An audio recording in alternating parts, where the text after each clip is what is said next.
Greetings, ladies and gentlemen. I'm Joseph Attic, Executive Chairman of ID4Africa, and this is Livecast number 43. I'd like to welcome you all to the kickoff of the virtual continuation of our augmented general meeting for 2023. Before I share the agenda and the expectations, let me say a few words about the physical portion of the AGM, which took place in Nairobi 2 weeks ago. Personally, I'm still filled with the excitement of that meeting. An overwhelming number of people agree that this year's AGM was a tremendous success, surpassing all expectations and leaving an indelible mark on the landscape of digital identity for development. We welcomed over 1,800 delegates from more than 90 countries, including over 800 government representatives from 50 African nations. This remarkable turnout is a testament to the global importance and impact of our ID4D mission. The attendance was truly an awe-inspiring display of sectoral and geographic diversity.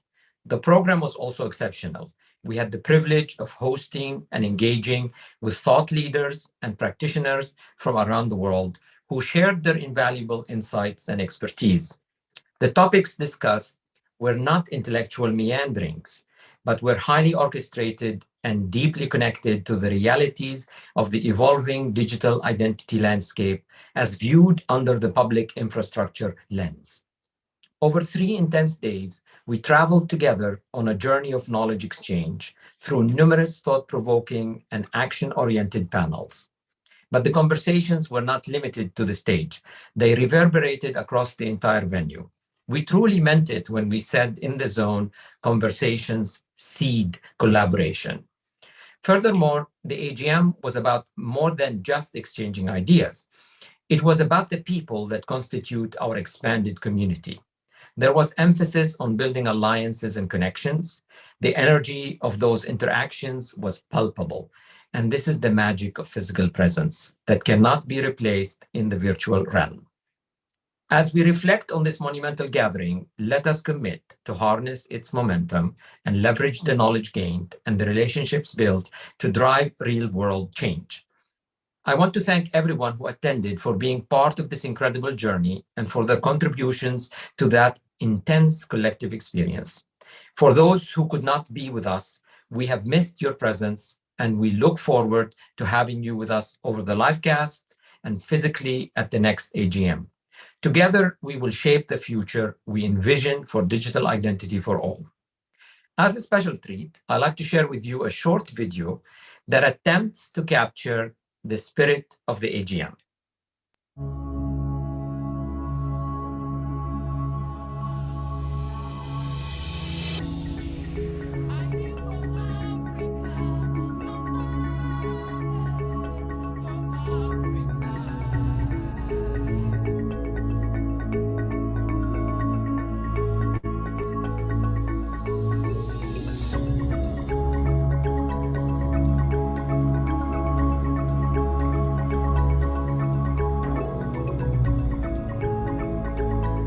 To welcome you all to the 2023 ID4Africa Augmented General Meeting.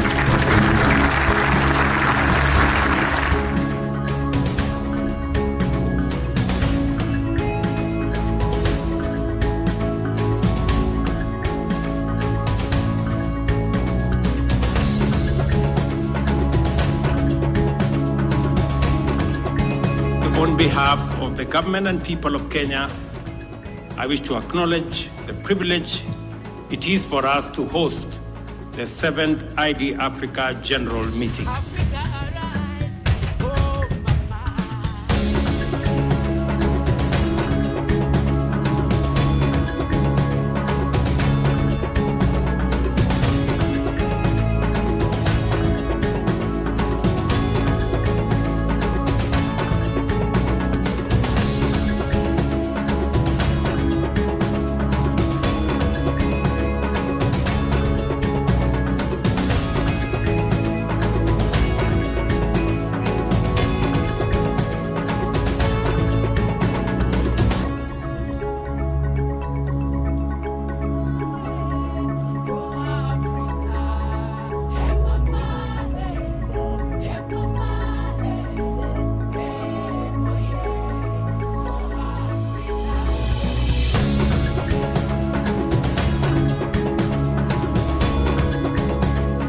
ID4Africa.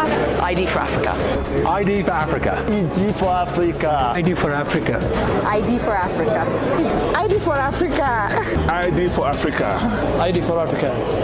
ID4Africa. ID4Africa. By the way, the plenaries of the AGM were all simulcast as live casts and are available in replay on our YouTube channel. So please check it out if you missed any. While the physical event is over for this year, we're not done yet. Today, the next chapter of our augmented general meeting begins over the virtual medium, and it will consist of 3 segments as follows. In segment 1, we will have quick impressions of the AGM as viewed by 3 different groups: government, development agencies, and collaborative groups. We will then have the reports from workshops 2 and 4. I should remind you that the final chapter of the 2023 AGM will be held on June 21st, when we will have workshop 1 and workshop 3 reports, including an update on the AXA initiative. Also, please remember to submit your evaluation of the AGM. You were sent a short survey if you were in attendance of the AGM via email. So please give us your feedback. Your input is highly valuable to us. Before we begin today's episode, I would like to express our gratitude to the Bill and Melinda Gates Foundation for their support of our live casts. Additionally, I want to draw your attention to an important call for participation covering the topic of our times. This morning, we launched an ongoing call for input on generative AI for development. As we are witnessing the transformative power of artificial intelligence across various domains, it's imperative that we explore its potential impact on identity management. Given the rapid advancements in this field, we will continuously accept submissions related to AI, digital identity management, and digital transformation. Generative AI has the potential to revolutionize development practices. It offers powerful tools like GitHub Copilot, which can greatly expedite the software development process for ID systems. This is especially beneficial for countries that lack sufficient technical capacity. Furthermore, generative AI can introduce new and highly accurate biometric algorithms, leading to advancements in identity verification. It can also contribute to the optimization of identity business processes and provide valuable technical and customer support through the proliferating robust chat platforms. However, it's important to acknowledge that alongside its promises, AI also carries inherent risks. Bias and unfair practices are potential concerns that must be addressed diligently. Moreover, the technology's capability to generate digital manipulations and deepfakes poses a deep threat to digital trust frameworks. Given these challenges, it is crucial to approach AI with caution. Currently, many aspects of this disruptive and largely unregulated technology remain uncertain. Finally, I'd like to emphasize that this call for participation should not be interpreted as an outright endorsement of AI. Rather, it is an invitation to our brain trust to educate our community and help us identify both the potential benefits that we can harness and the potential risks we must address. Africa and ID4D cannot afford to overlook the transformative potential of AI. This call is open to all, including industry professionals, development agencies, and government entities. We will provide regular updates on the program's progress. However, we kindly request your patience as we are specifically seeking relevant content tailored to the unique needs of our ID4D community, as opposed to generic AI material that is widely available. Now we're ready to begin our episode. I'd like to introduce the full panel, even though they will be appearing in different segments. So with us today, in the order of appearance, are Engineer Aliyu Aziz, Director General and CEO, National Identity Management, NIMSI, Nigeria. Yodahe Z. Michael, Executive Director, National ID Program, Ethiopia. Rosemary Kisimbo, Executive Director, National Identification and Registration Authority, Uganda. Deakalidia Konate, Executive Secretary, Cote d'Ivoire National Borders Commission.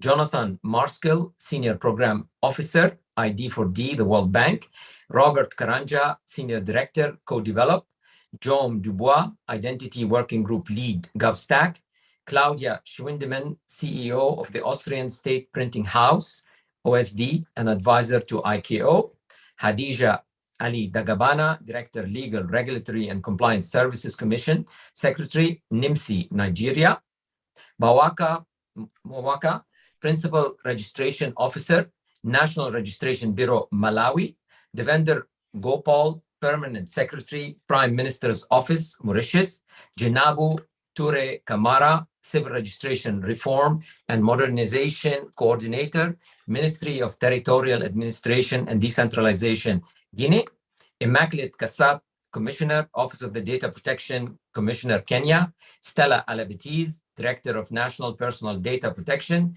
National Information Technology Authority, Uganda, Irungu Houghton, Executive Director, Amnesty International Kenya, and Pam Dixon, Founder and Executive Director, World Privacy Forum. In fact, I did mispronounce somebody's name. It is Bawaka Muwakwawa from Malawi. So I apologize for that. Let us say hello to all the panelists. I want to thank you for being with us, taking the time to join us with this episode. I look forward to engaging with each of you in the various segments. So let us start with segment one, with the 4 African government representatives who attended the AGM and who will share with us their impression of the event. So we'll start with the government, then we'll go to the development agencies, and then we'll go to the collaborative groups. So operator, please prepare the part 1 of segment 1. So this will be DG Aziz. This will be, we will have with us Rosemary Kisimbo as well. We would have with us Yodehe Zimichael and Diakalidia Konate. So those are the 4 individuals who will be with us on the stage for this particular segment. Of course, we'll continue with the panel. Okay, so while the operator is bringing in some of the panelists, let me start with you, DG Aziz. You've been attending the AGM since 2016. You've been an active member of every single AGM. You participated on panels, you gave presentations, etc. I wanted to get your impressions of this latest edition. Give us a feel, any lessons that you say were worth learning and worth sharing with others. Okay, thank you very much, Dr. Atik.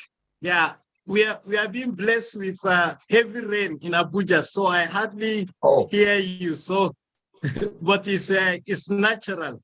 So thank you very much for this. We had the Nigerian delegation at the just concluded AGM was made up with representatives from various government agencies representing the identity, pension, immigration, health insurance, population, the financial crimes, the state security, the police, the Office of the National Security Advisor, Central Bank, we have the Internal Revenue Service, the Ministry of Communications and Digital Economy, our PAMSEC was there, as well as State Edo, the state governor too was present. In fact, Nigeria was, and various was the largest private sector organizations. And we believe that the AGM provided opportunity for the delegates to gain valuable insights in the area of digital identity ecosystem and digitalization, as well as learning from the experiences and successes of other countries in utilizing the digital ID to enable effective and efficient service delivery to the population. We feel that the conference was filled with the wealth of knowledge and opportunities, particularly in the area of digital ID as a critical public infrastructure for development, transformation, and enabling the environment for more value-added services to the populace. And we also felt that the AGM provided a great avenue for networking with resource persons, professionals from various sectors, and explore cutting-edge solutions to the world-class exhibition and hackathon, and equally open up possibilities for potential partnership with industry experts and solution manufacturers. And it gave the delegates opportunity to obtain crucial methods utilized by other nations in gathering citizen data, managing immigration, migration, and refugee issues, and also implementing national planning policies with digital ID solutions. And the level of sponsorship, conference, coordination, and organization. Here, the Nigerian team would like to thank Dr. Atik and his team for the good works and the good hospitality of the host nation was quite impressive and commendable while savoring the nature and beauty Nairobi had to offer. This all coming from the delegates that have attended. Thank you. Thank you to Nigeria, which was, and they also mentioned that there is opportunity to interact and discuss with Africa. Shared asset workshop was quite informative and also enlightening, and that the interaction with various exhibition stands and booths has opened up rare window of opportunity to secure a grant for research proposal shared for the benefit of higher education sector in Nigeria, as reported by one of the academia representatives from Nigeria. And also that they were impressed with the inclusive nature of the conference in terms of people, nations, sectors, technology, topics of the presentations, and also discussion. And that the AGM really gave them opportunity to meet people, new people, and also make friends from all over the world, particularly some delegates mention about that they found companies with better iris technology that can be considered and leveraged for their project. Overall, most delegates were grateful for the opportunity to be part of the conference, and they praised the quality of the enriching discussion topics, presentations, as well as the assemblage of experts on various topics. I conclude by saying that it was highly valuable for all of us. Thank you. Excellent, excellent. We'll come back a little bit in a little bit more details on the lessons learned. But let me go talk to Yodehe and get his perspective, and then we'll return and discuss some specifics. So Yodehe, you were the second largest delegation that attended Ethiopia. So give us a perspective of how your experience was. Yeah, thanks, Dr. Joseph. So yeah, Nairobi has been great. Obviously, the safari has been great. Everyone stole one day after the conference to go visit some lions and giraffes. But most importantly, the right mix of government stakeholders, technology leaders, development partners made it a very remarkable event. Of course, the president of Kenya also made a very great intervention, showing how much high-level attention the ID's identity agenda is getting. From the Ethiopian delegation side, yes, we had second largest, correct. That's we had people from the policy side, from the Prime Minister's office. We had lawmakers, sector regulators from National Bank of Ethiopia joining. We also had executives from the banking industry, from the telco industry as well, because they are the most important KYC partners. We felt their presence in that particular conference is very important for them to understand how a national ID authority can serve their KYC purposes. We also had delegates from CRVS and immigration, from social protection program, and of course, a good number from our Ethiopian National ID program. There were very good takeaways from the AGMs. For instance, what exactly is the benefit of digital ID? Is it only to help the government save money, or what exactly is the benefit? For instance, there was one from TBI from Mr. Yanis about the benefit of digital ID for marginalized groups. And they did a very good study. The numbers were very detailed. And we saw from South Africa and Tanzania, G2P payments tied to national ID schemes, and how social programs can benefit. So it's essentially the same target group, marginalized groups and low-income groups benefiting directly from properly implemented and integrated digital IDs. We've seen from a few presenters, including those from Nigeria, on how to incentivize the private sector to be shareholders in the last mile. There was also very great emphasis on DPIs, digital public infrastructure. We understood that, DPI, the term is getting more and more popularity nowadays, but we all have DPIs in one form or another, pre-existing DPIs. It's only a question of looking at them from, the bird's eye view and having an enterprise kind of architecture at the national level. So DPI had been a very good topic. Dr. Pramod, Jonathan, Christine, they gave us very good inputs on the importance of DPIs and on this like building block kind of thinking, also drawing from the Indian stack. Now, a lot of countries, including ourselves, we're thinking of what comes next after ID, what's the next building block. So the Ethiopian stack, Africa stack, everybody's thinking in that, from that perspective now, not just the ID layer. The ID is the foundation, but what's the next layer that we have to think about to enable true digital transformation, economic transformation. There was also interesting points about the importance of PKI and leveraging existing platforms. So we have to bring in, we don't have to, just because we are talking about digital public infrastructure or digital public goods, we have to discard what the existing digital platforms. We just have to make sure that they are interoperable. Some of the principles in the DPI thinking are there, so we can reuse a lot of our existing digital platforms and then pull them together. Thanks. Yodahe, do you think the message about interoperability was very clear? As you know, we got embroiled in the past between open source, open standard, and we tried to basically emphasize, and as other experts from this last panel and the UNDP have emphasized with me, is that at the end of the day, it is not about open source or open standards, about creating interoperable platforms and being able to make choices based on those.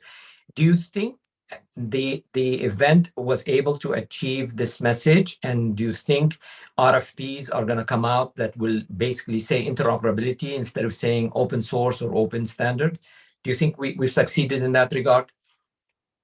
Right. No, this time there was, as you correctly said, less focus on open standard versus open source. There are systems that are closed source that are serving very good purposes for decades, digital platforms that have longevity, but that are not open source. So that are not open standard neither. So that's not the key component for success. So, but looking forward, as you said, open protocol and interoperability is the keyword. Exactly. So interoperability is the keyword. Hold on to that thought. We'll come back to the discussion with you and DJ Aziz. Let me reach out to Konate. Konate was kind enough to accept to speak with us in English. So I hope, Konate, that's not going to be challenging for you. I know you speak English very well, but so please join us. Give us your perspective about how was the AGM for you. Okay. Thank you very much, Dr. Atik. It's a good pleasure for me to take part to this virtual meeting.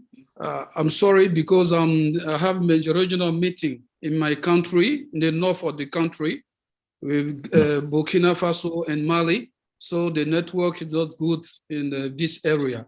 So sorry for that. ambassador, the team of Côte d'Ivoire, ambassador team, and all the attended from Côte d'Ivoire. We are very pleased to participate to this meeting in Nairobi, because this meeting was very successfully among to all the attendees in this meeting. Our country, we have many challenges in the identification. And when we go to this meeting, we saw the experiences of the different countries. This allows us to realize we are late, or we are going step by step in our system. So during this meeting, one of the highlights of this meeting for us is the protection, data protection.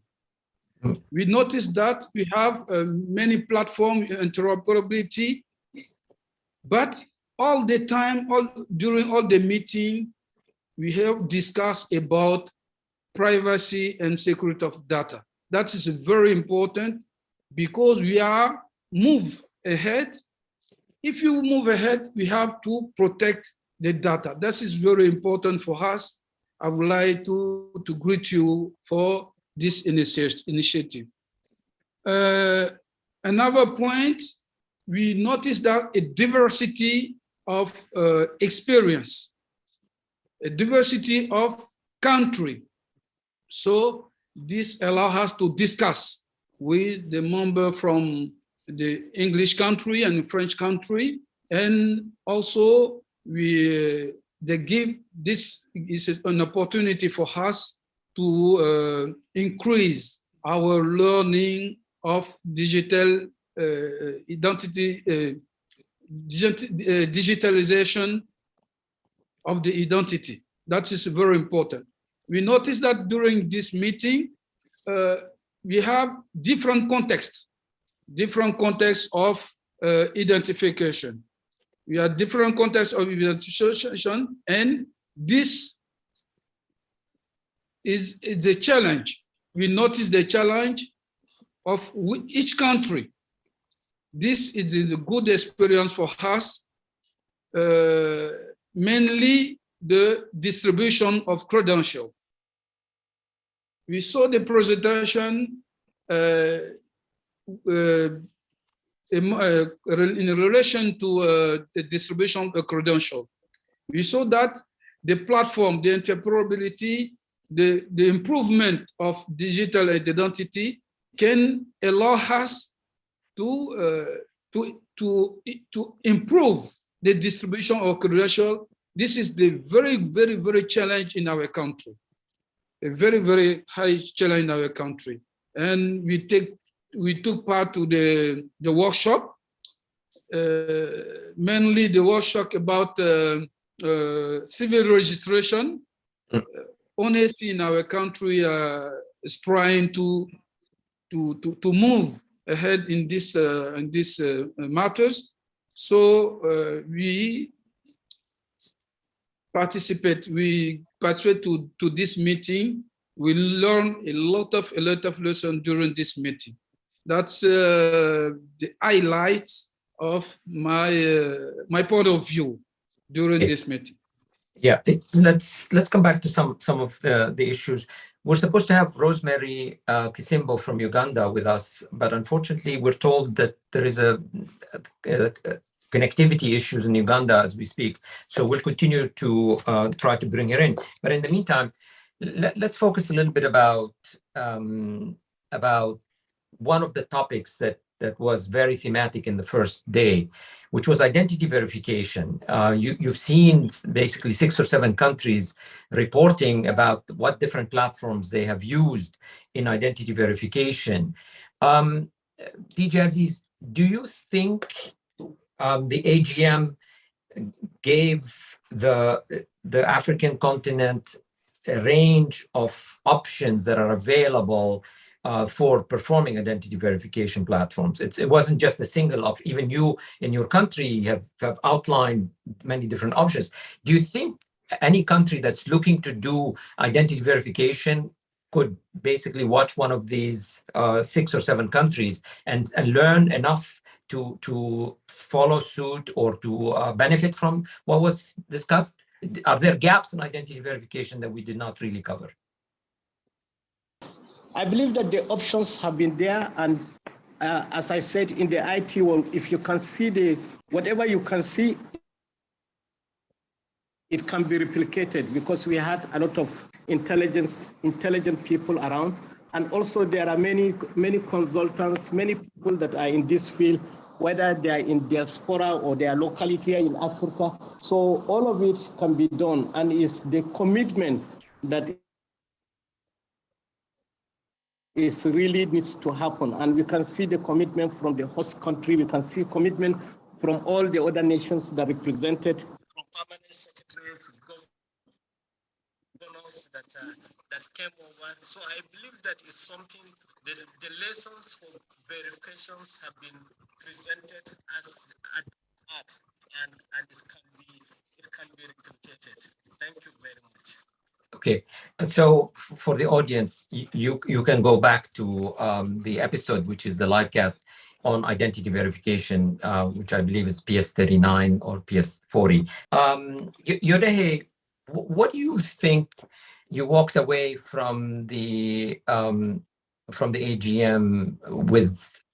That things that you will do differently, or things that you thought now are important, higher priority? You are one of the youngest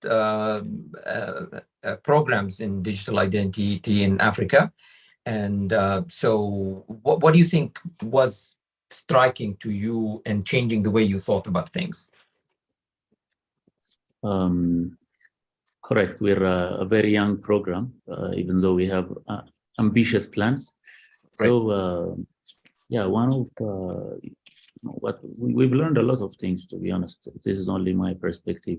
I've had about 20 people from our project there. So everyone in their particular area of work had a lot to take home. You know, one important topic that was common among most of the sessions was ID for service delivery, how to make it more reachable. For instance, our colleagues who presented on the second day, one of the topic was a super app that's now distributed by the telco, on which we have a national ID mini app on top of that super app. So whoever has access to that super app can easily carry their digital credential with them, and we feel like that's a very good way to go about it. Another very good takeaway is, of course, digital ID is important, and connecting it to services is also crucial, both for the service provider as well as the resident and the citizen. However, making it mandatory, especially making it mandatory when it's not needed to be mandatory, creates unnecessary risk. Not everything has to depend on the digital ID platform. So that's also another important takeaway. With some sectors, it's natural, like for instance, the payment sector, where strong KYC is required, or tax administration, etc. But not everything has to depend, or not everything has to make digital ID mandatory. We, from the Ethiopian digital ID legal framework, we've made sure that the ID is legal. That is, for the purposes of identity verification, service provider cannot reject the ID credential as proof of identity. It's illegal to reject it. However, it has not made it universally mandatory, or not having that ID is not illegal, which is also, in terms of implementation, we also have to go about it that way. We've also seen the importance of credentials, digital ID credentials, allowing or enabling the resident to carry their personal data, their biometrics, etc., on their person. It could be a plastic card or a smartphone, but it creates a kind of distributed backup. Not everything has to be in the data center. Not everything has to be online verification. That's also an important takeaway. And of course, the DPI thinking and the Gov stack, the Ethiopia stack, was also an important takeaway for us to really go ahead and see what else we need to put in motion to make sure that we fully leverage and exploit the benefits of digital ID. And of course, the importance of ID Day, September 16th, that we will push. And thank you for pointing that out. I think a lot of resonance on that subject. It will be great if we can get more and more countries officially recognizing and supporting it.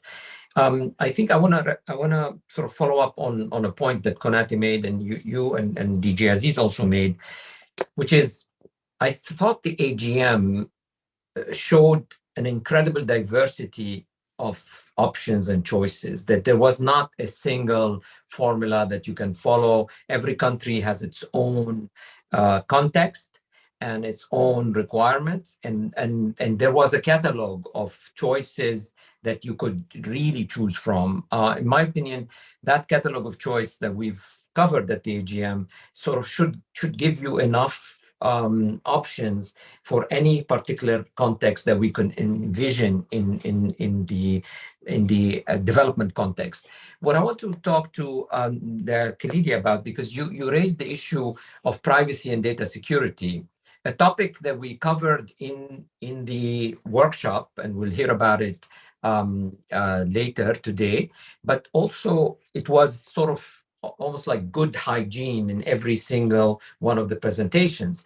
The issue that I have in my mind, were there any countries that you thought, Konate or anybody else on the panel, had really addressed this issue with an appropriate approach, good governance for data and privacy?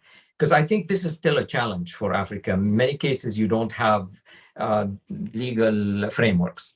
So Konate, you mentioned privacy and data protection. Could you comment on if you saw something there that we should be paying more attention to? Thank you, Doctor. I think that concerning the privacy, data privacy, all the countries in Africa took framework, legal framework in relation to data privacy. But in the practice, you notice that some violation of this privacy. I have the chance to go around Africa and around the world. I think this issue, we have to go deeper, to have good solution, digital solution, but legal solution to protect the human rights and the privacy of the people. Yeah.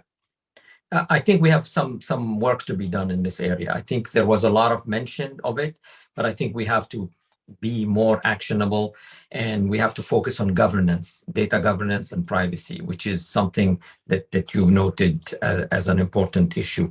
Okay, actually, I need to move on, bring in the development agencies. We could share more insights, but I think we have, the intent was just to get an overview very quickly from all of you. Unfortunately, we won't be able to have Rosemary, as we haven't been able to reach her. So, operator, could you please bring in the next two members of the panel? We'll say goodbye to the government. Thank you, DJ Aziz. Thank you, Yodahe. Thank you, Khalidia, Konate. And we say hi to Robert Karanja from Co-Develop and Jonathan Marskell from the World Bank. And both of you are connected. Jonathan, let me start with you. Let's talk about some concrete things that you saw happening at the AGM this year. Thanks, Joseph. And first, let me congratulate you and the team and the ID4Africa ambassadors, because I thought this event was spectacular. The logistics, the substance, it was really wonderful to reconnect with everybody and to see the great progress that has been made. I would like to highlight three things that left an impression on me. So first is, and this is compared to previous ID4Africa AGMs. First is that the emphasis on trust was massive in this this year's AGM. It came across in pretty much every presentation that I saw. All of the bilateral meetings that we had, everyone is really caring genuinely about data protection, privacy, cybersecurity, and transparency. And this is a huge and positive advancement.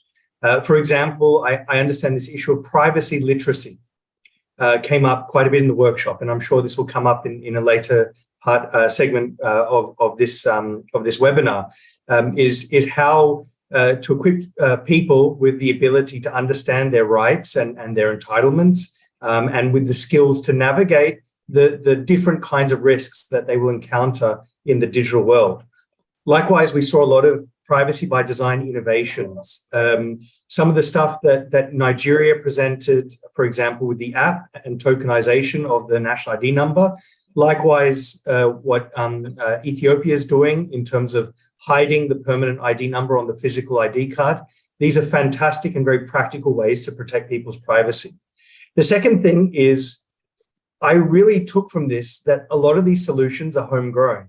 In fact, the two things I just mentioned, just by coincidence perhaps, were developed, and the Nigerians said, this was developed by Nigerians for Nigerians. And I know in Ethiopia, a lot of the work that has been done, it has been done by Ethiopians in Ethiopia. And I think this shows the growing capacity, the growing enthusiasm that around this topic. And I think that is a wonderful thing that hopefully will continue. Third and finally is that I noticed a shift in mindset. For the previous AGMs, there was a focus on how do we build systems and register people, which is very important. But this year, there was a focus, and you mentioned identity verification. Right. There was a focus on how to actually solve real problems that people face, that businesses face, that government agencies face, whether it is financial inclusion, whether it's expanding social safety nets, whether it's reducing fraud.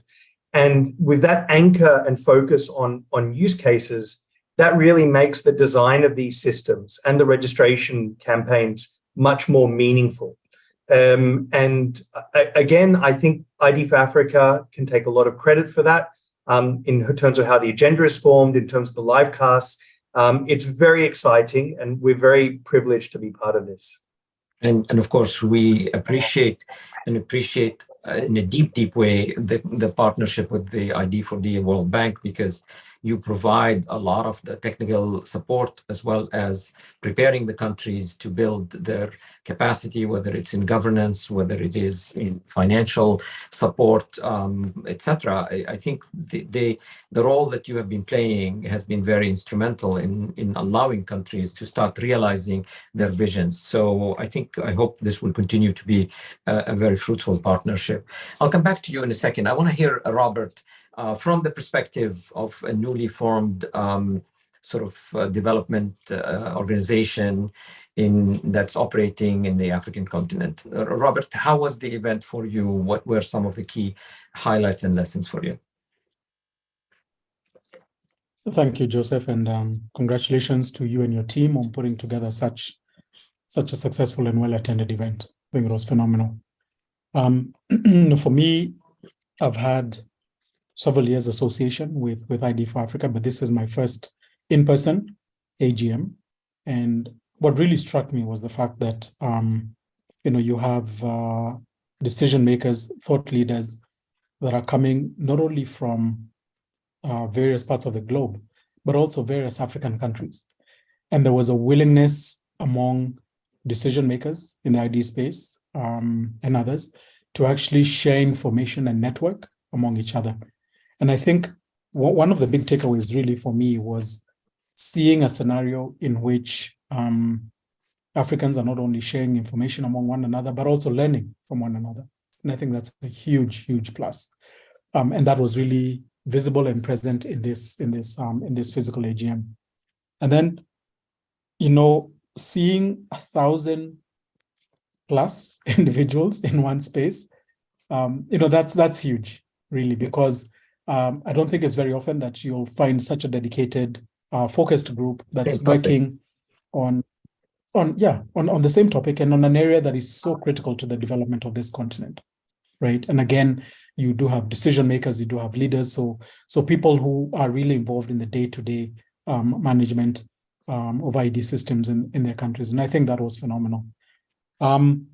So for me, that really stood out, and I must say that I spent a significant amount of time on the Africa ECRVS shared asset podium, and that also just goes to exemplify that nations, people who may speak different languages, come from different cultures, come from different parts of the continent, are actually willing to sit down and work towards a common goal. That really stood out for me. In fact, I was not sort of kidding when I said collaboration was the key next step for us to overcome. And I was reflecting the sentiments that I was hearing from the community. I said co-act and co-develop. I apologize if I used co-develop as a word, even though it's your brand. But I just want to say that truly there was a sense that we needed to work together to get this. I didn't feel that in prior years. In prior years, it was a hub and spoke model where people came and the spokes into the hub and they reported and they went away. Here, what I found is sort of a Brownian motion where everybody wanted to bump into everybody else and talk to them and learn from them. So I think that's a shift, but it's a reflection of the maturity of the dialogue on the continent, in my opinion. I don't know how you feel about that, Jonathan. I think that's a very accurate description, because the progress that was presented, not just registrations, as I mentioned. I mean, I was just going back through my phone, all the photos that I took of all the slides. Nigeria, 170 million verifications in a year, and so far this year I think it's 130 million. So they'll blow that 2021 number away.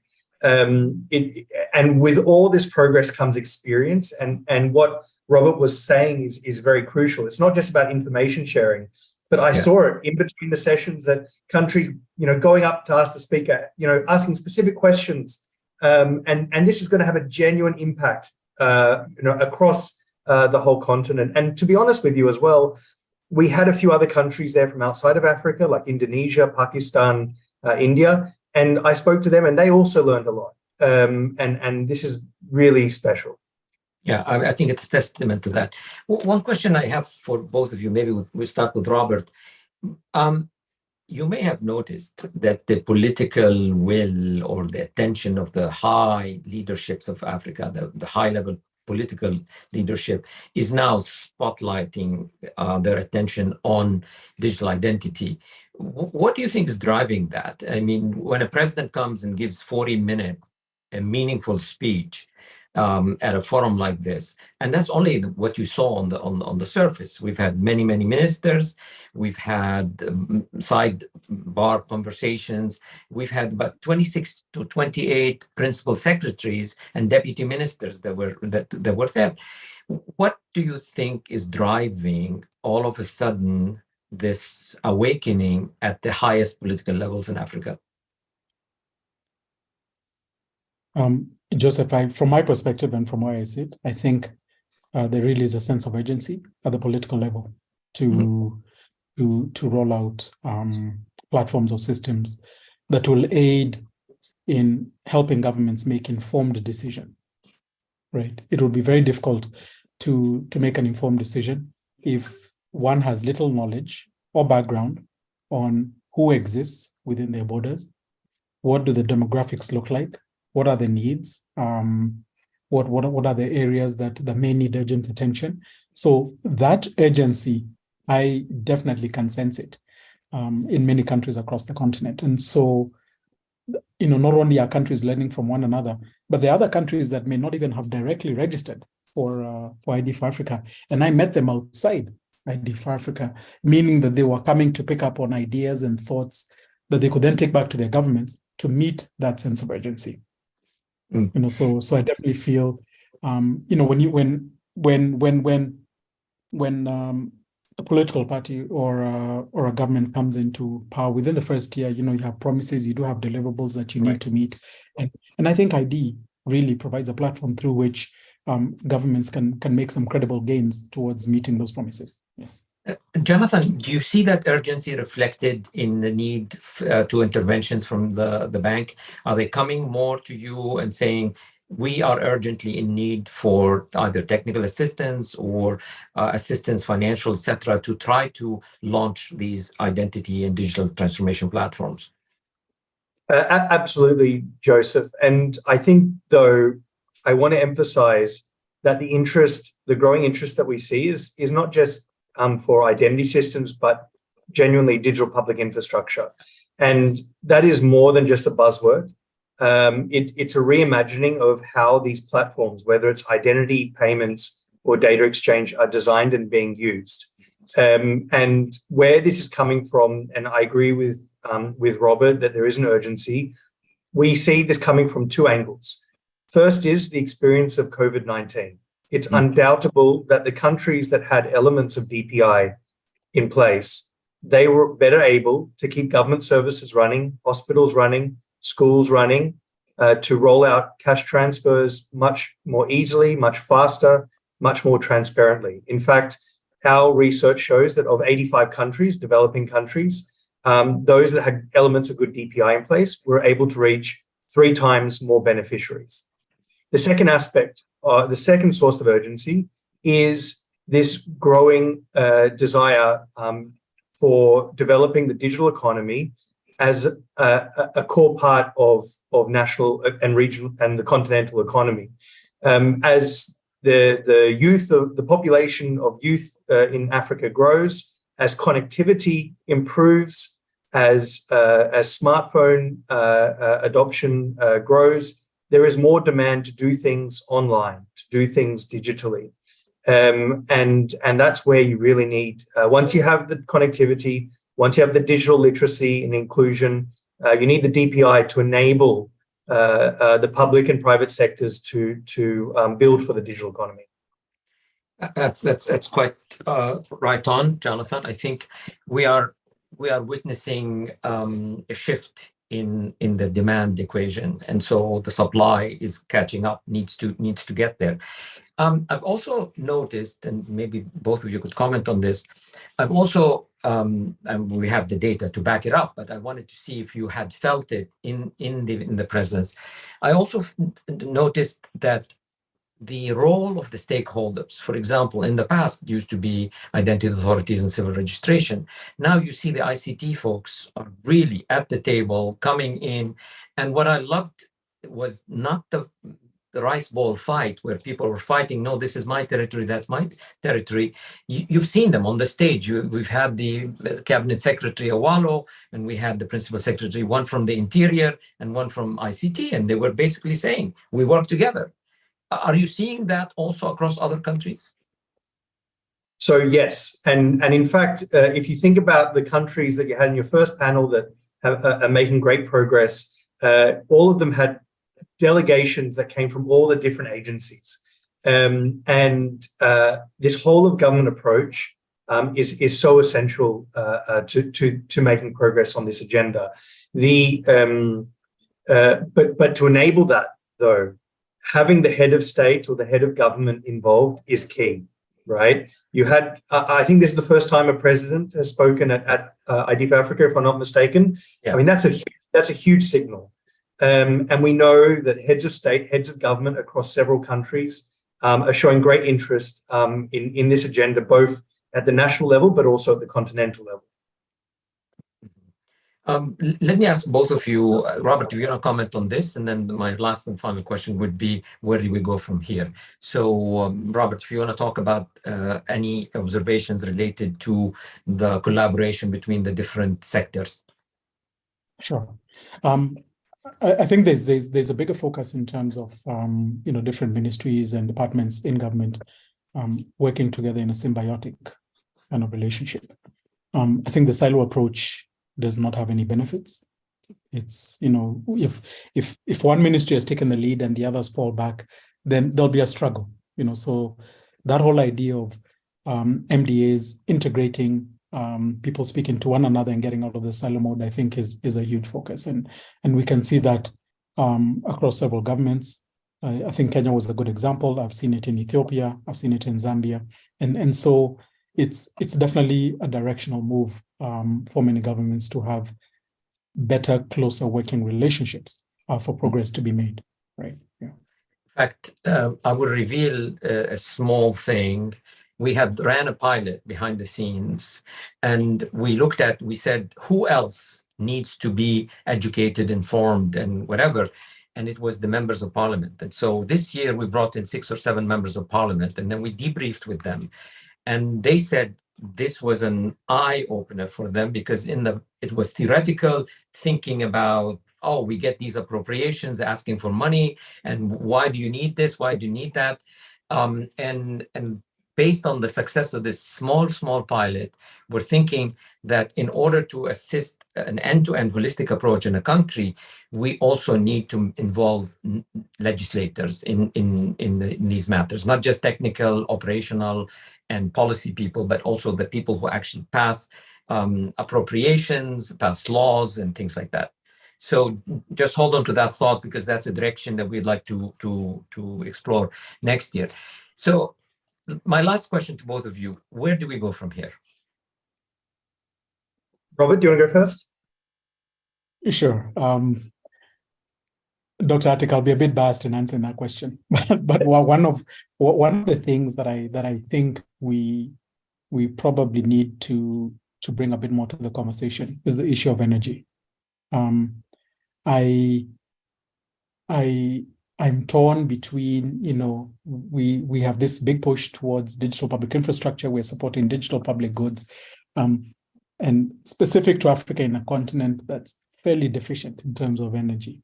And so I think either having governments think through what are the options to provide either alternative sources of energy. You can see what's happening in some countries where the number of hours of blackouts has increased. Yeah. And how do you it's difficult to run an economy, and also difficult to run services when power is deficient and energy is deficient. And so that's one area that or a greater conversation that I would love to hear a bit more about as we engage more in this conversation. Okay. Jonathan, give me your perspective, staying within sort of the identity and digital transformation, digital public goods, DPIs. Where do we go from here? Okay, so I'm going to say 3 things again. First, won't come as a surprise to you, Joseph. I think cybersecurity. I think this is a topic that still hasn't been done enough by anyone, right? So this is not focused on ID4Africa. The basics of this is very critical, and also information security. I think having some boot camps or something like that is going to be very critical, because unfortunately there are growing cyber threats of various types these days. You mentioned that in the context of generative AI and various things going on around the world. So we need to try and catch up on those things. Second is, I think, a shift away from centralization and looking at what are some of the realistic alternatives, bearing in mind practical things. Robert just mentioned energy. We need to bear in mind digital literacy, inclusion. When we talk about decentralization, digital wallets, self-sovereignty, etc., these are all very good outcomes. But also we need to bear in mind that how can they be practically implemented? And with this move by the European Union to implement a new regulation on digital wallets and issuing verifiable credentials, this is definitely the direction that ID systems around the world are going. And I think that warrants more exploration. Third and finally, I think the issue of civil registration is very important, and it was very good to see this got a lot of attention this year. We're very proud at the World Bank to be the biggest donor and financer of civil registration systems in developing countries and including in Africa. And we work on this in dozens of countries. But there is a need to kind of rethink traditional civil registration approaches. Getting apostle stamps, delayed registration fees, requiring people to take birth notification forms, then to local governments, etc. All these things that have allowed ID systems to roll out quickly, the streamlined processes, empathy, human-centered design, the linkage with use cases. I think these warrant a more critical examination in the context of civil registration. I couldn't agree with you more, Jonathan. I think these are issues that are going to occupy us for the coming year, and expect to see some of them influencing the theme. I wish we could spend more time with both of you. This has been a wonderful, wonderful segment. So I thank you again, and we're ready to move on to the next one. I bring in, operator, 2 representatives from the collaborative groups. Jom. Hello, Jom, from GovStack, and hello. Claudia. I'll start with you, Jom. You've attended the AGM. You've had a lot of interactions with a lot of African governments during that, and you wore the hat of GovStack. What will you say were some of the key takeaways for you as an organization and as an expert having attended AGM? Okay, thank you, Joseph, for giving me the opportunity to speak in this session. So it was indeed a great session, and my son, the youngest delegate of ID4Africa, did appreciate it a lot. He enjoyed also the safari that came after, so it was really nice. What was very good, as usual, is that with the delegation, African delegation, we are capable to see all the identity market technologies at once, all the device, all the technology. For them, I think it's a great accelerator in their plan. They can come back with great ideas. I would like to make an highlight on a specific session, which is a session on interoperability on segment 3. I remember about the title, which was mentioning being open. And so I'd like to come back on this, because I think now it's time to move on this interoperability, to accelerate a bit. I remember when I started coming to ID4Africa, it was about breaking the silos. And now we have seen with this COVID, there is the urgency to digitalize the governments, and there is a vital need for interoperability. But we know, and it was highlighted during the AGM, that it takes time, it's expensive, it's some long-term plans. And I remember Pramod Varda, which was highlighting that the government cannot afford to build the whole system. They can build the infrastructure, they need to build the enabler, but they cannot count to build the solutions. And so interoperability is key there when you think infrastructure to deliver how the other systems are going to be built on top of this. The interoperability we see also is going to be, has to be developed across entity, but also across sectors and even in between countries. So what we need is really a global interoperability, global standards that are even escaping from the sector themselves. When I have attended this session, I have seen different initiatives like MOSIP, OSIA, G2P Connect, GovStack, India Stack, and other stack. It's very good. There are a lot of progress that are made, but when I see this, I see they are using different standards. And so the idea, is it to choose a standard, or would it be to say, how can we converge? Because when I see what everybody is doing, that's really close. That's really the same thing. So to have a look on how to do this, I'm thinking about some successful initiative, consensual initiative, like for example, the OpenID Foundation, what they are doing on OpenID Connect. OpenID Connect is basically a World Wide Web standard for ID verification, and it works very well. Everybody is working on that. Everybody agree on that. It was mentioned by Gail Hodge. We are friends of everybody. This is what she said in the conference. And if you analyze why it works, it's sector agnostic. It's very simple. It doesn't require any specific technology, and it can be used everywhere. I see we are studying on GovStack also the verifiable credential. We see coming the digital wallets that we have seen also in the conference. I think it's really similar, and that's one of the standards that's going to be very important for the interoperability. Mentioning about GovStack, what we do in GovStack, we are building specification, APIs. We are technology agnostic. We try to leverage the best experience, the best stack in the world. And we have all the legitimacy of ITU, also their neutrality.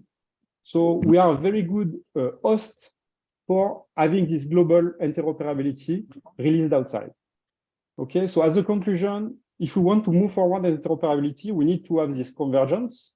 We need to work on simple things, common device, common technology, and we need to host this convergence has to be hosted by solution agnostic bodies. Okay, so that's what I would recommend. And finally, in terms of final recommendation, I will have three. First, identity has to be handled as an infrastructure, not as a solution, as one layer of the infrastructure, like it was mentioned by Yoda.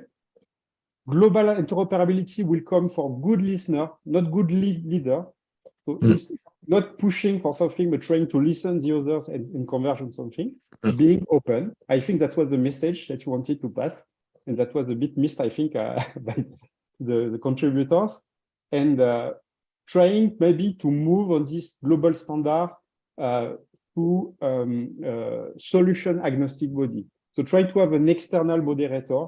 I'm thinking about OpenID Foundation. I'm thinking about ID4Africa. Maybe next IGM. I'm thinking about GovStack, which is a very good post for this. So thank you. Thank you, John. Thank you, John. Claudia, give us your perspective, please. Thank you very much, Dr. Attic, for giving me the opportunity to feedback on what I saw and what I took away. The attendance in terms of numbers was increasingly high, but the attendance in terms of quality of people was increasingly high. I met so many interesting people working in different areas of the government, so it was very interesting to talk to them. And today I would like to focus on two takeaways. I see clearly a solution that are game changers in the administration of governments, and this is M-government. An opportunity for government departments to make a quantum leap in development, in effectiveness, in productivity and efficiency in the use of their resources. So they can, by M-government, provide uninterruptible service. We just heard about the electricity problem by Robert, and the access to the government, unhindered by working hours or by a geographic distance. And I see Africa leaping forward, skipping the European technology journey that ran for decades here. Solutions are adapted in Africa that reveal they skip e-government and go right to M-government. But now what's the difference? E-government, for our understanding, is the digitization of government administrative work. So what does it mean? You need computers, you need a network, you need printers, you need that in every office around your country where you want to reach your citizen. That requires extensive support and maintenance and also training of people. And it requires electricity everywhere. So those projects I've seen that go that way are typically slow and they are expensive. Now those maybe still small projects in M-government, they are totally different because they bring the government service to the citizen, to the convenience of the citizen home via the use of smartphones and interactive softwares. The citizen no longer has to travel to designated offices, queue up, register for a membership or pay taxes or apply for cards. They don't need to wait or even come back to pick up the documents that they applied for or the card that they applied for. You know? M-government solutions are a game changer. The government office is in everyone's pocket on his or her smartphone. Without the need to travel, they can still register themselves or the family or even the whole village. Now I hear the arguments, well, smartphones are not everywhere. Yeah, but smartphone reach is far greater and growing much faster than a conventional digitized government office with a PC and the printer and the network. Yeah. Exactly. Actually, a lot of countries now are realizing a policy priority would be to make available low cost, as we've heard from Cabinet Secretary Owalo, low cost under $40 smartphones as a tool for development. So you're right on. It's not required that everyone has a smartphone. One smartphone in the family is okay, is already good enough to register everyone for health insurance, for example, or one per village in a remote area. Exactly. I think that was loud and clear at the AGM. You've seen many mobile apps. You've seen the emphasis on connectivity through the mobile and smartphones. So I think you're right on in thinking that there will be a leapfrog. And the speed with which it reaches people is much faster than equipping conventional offices. Yeah? So people can register for healthcare, education, transport, or whatever. And I think the benefits for the governments are also obvious. The service is better accessible. If it's a good app, it's very intuitive, easy to use, also for maybe not that literate people, and it's less expensive to manage. And you don't need physical infrastructure, so you will not have to build big offices and waiting rooms and all that stuff. Plus, you get the return as a government, you get the data in real time. Someone registered, you have it on your screen in the office, and not somewhere printed in a remote location. It needs to be transported to a central service center. Yeah? Exactly. Thank you both. We've ran out of time for this segment. In fact, we're over time, but both of you had very interesting insights to share. So let me thank you and ask the operator to bring in actually Hadija Dagabana, and then we will add to Hadija other members of that panel. Hadija, welcome back again. You were a co-chair of Workshop 2. Just to remind people, Workshop 2 was supposed to explore policy and legal landscape related to digital identity in Africa. We've had about 17 countries that were reporting about their experience with that. What I'd like to do is ask you to give us sort of an overview, and then we're going to bring Malawi, Mauritius, and Guinea to relate to their own countries' experiences with these legal reforms and policy. So how was the workshop? I know this is a challenging subject. We chose it for that reason, and we expect to be visiting and revisiting this topic. So I'll let you give us a perspective on how Workshop 2 went and what were some of the key findings. Thank you, Dr. Atik, and good day to everyone. It was a really interesting session. We had about 17 countries that participated in the workshop. And going through the discussion, you can see the different stages each and every country was at as it relates to their policies and legal instrument for ID. And let me summarize at least 4 key issues that we were able to identify in that session. We were, the forefront is legal and regulatory framework for identity in most of those 17 countries. Some have existing legal framework that they inherited from the colonial masters. Some have gone kind of a step forward to reform those laws or improve on them. And then others that have even, like Nigeria, others that have institutionalized new policies and legal instruments are also on the verge of amending those laws to meet up the realities of the current times, which is every government is going towards digitalization of their processes and systems. And then secondly, we have issues of the CRVs that are not connected to national ID systems. And this is mostly in almost the majority of countries that were on that table on that day. So most of us have CRV systems that are independent of identity systems, and most of the CRV systems are analog, not digitalized, while majority of the ID systems are at least started as a digitalized platform. So they need to digitalize the CRVs and then to have them connected to the IDs to make sure that the foundation identity books issued by the CRVs and the national IDs are harmonized and unified. So that's the second issue that we find out. Then the third is on infrastructure, digital infrastructure, and also on human resource. Digitalization requires a lot of digital infrastructure, such as connectivity, which was identified as one of the major issues in Africa. Not all locations are covered. And then I look at Nigeria as a particular instance. So we have over 100 locations in the country that we don't have broadband connectivity. Sometimes you can't even reach hard to reach locations and things like that. So infrastructure deficiency, because the main reason is funding to get this infrastructure in place.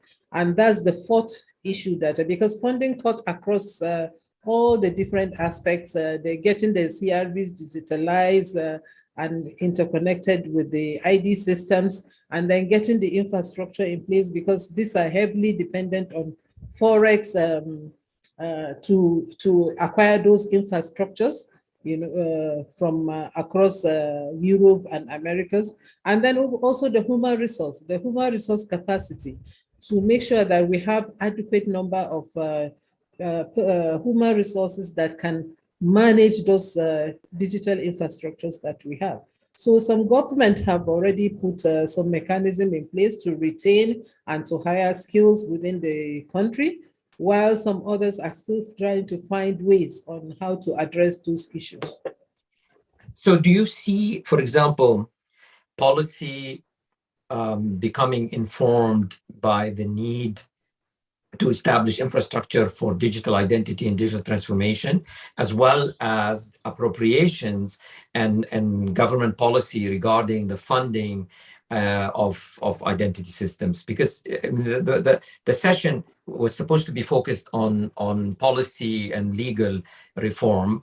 Are these issues reaching to the level of political leadership to say, we need policy that ensures we have access in infrastructure everywhere? We need policy to ensure that we're funding ID systems.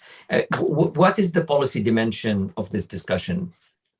Well, most countries are at the level of getting these policies in place, like I said, but for Nigeria, we are not lack of policies.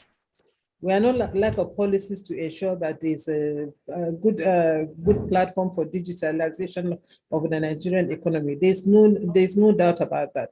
The National ID Policy and Strategy, as far back as 2006, recognized this. Likewise, the NDEP, which is the latest policy, the federal government policy nationwide on digitalization, recognizes that. So policy is, there's no lack of policy, it's implementation. And it's in the process of implementation that you realize the funding gap.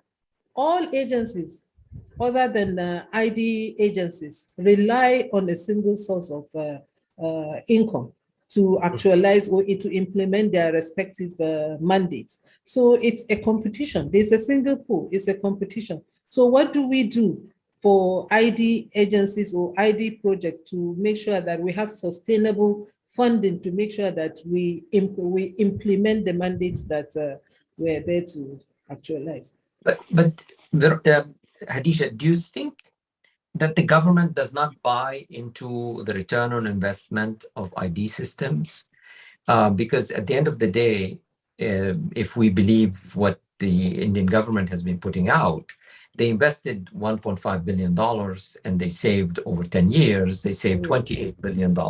So the question is, do we need to hire economists to basically establish and validate that NIMSI, for example, is saving the government and the country of Nigeria a significant amount of money? And here are the, is it a question of informing the policymakers with hard economic data?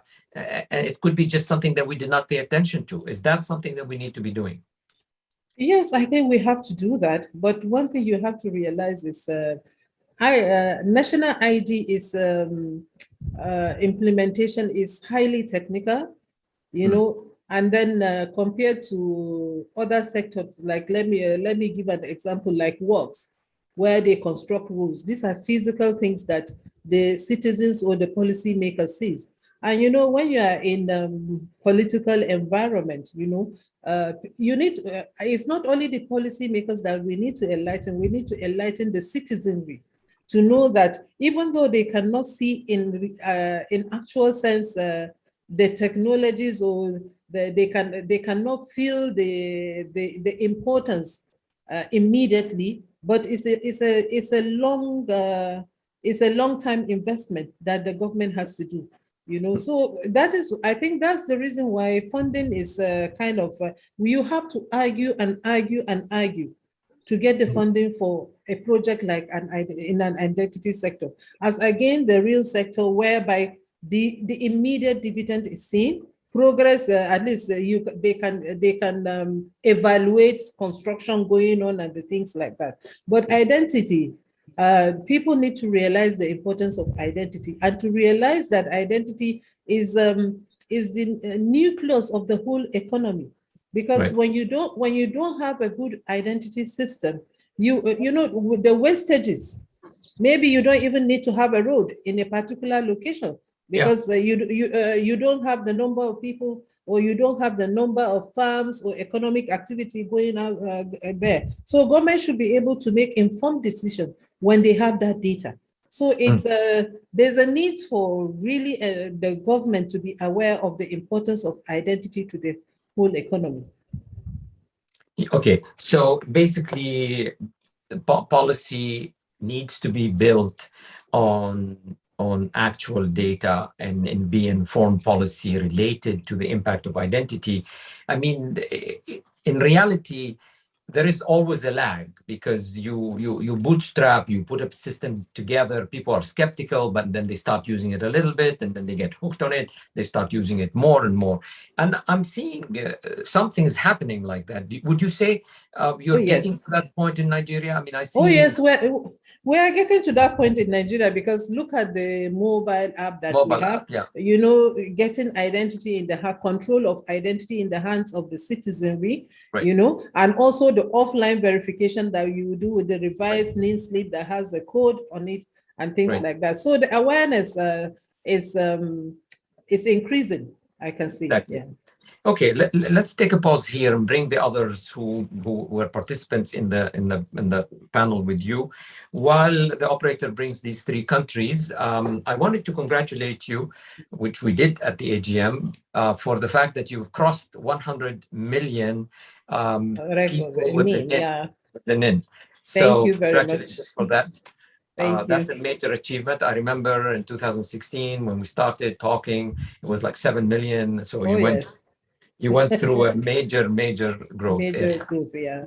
Okay, so let's take a pause there. I'd like to bring in first Malawi. Malawi came in as a country that didn't have any digital ID systems. It was the last country in Africa not to have any ID system.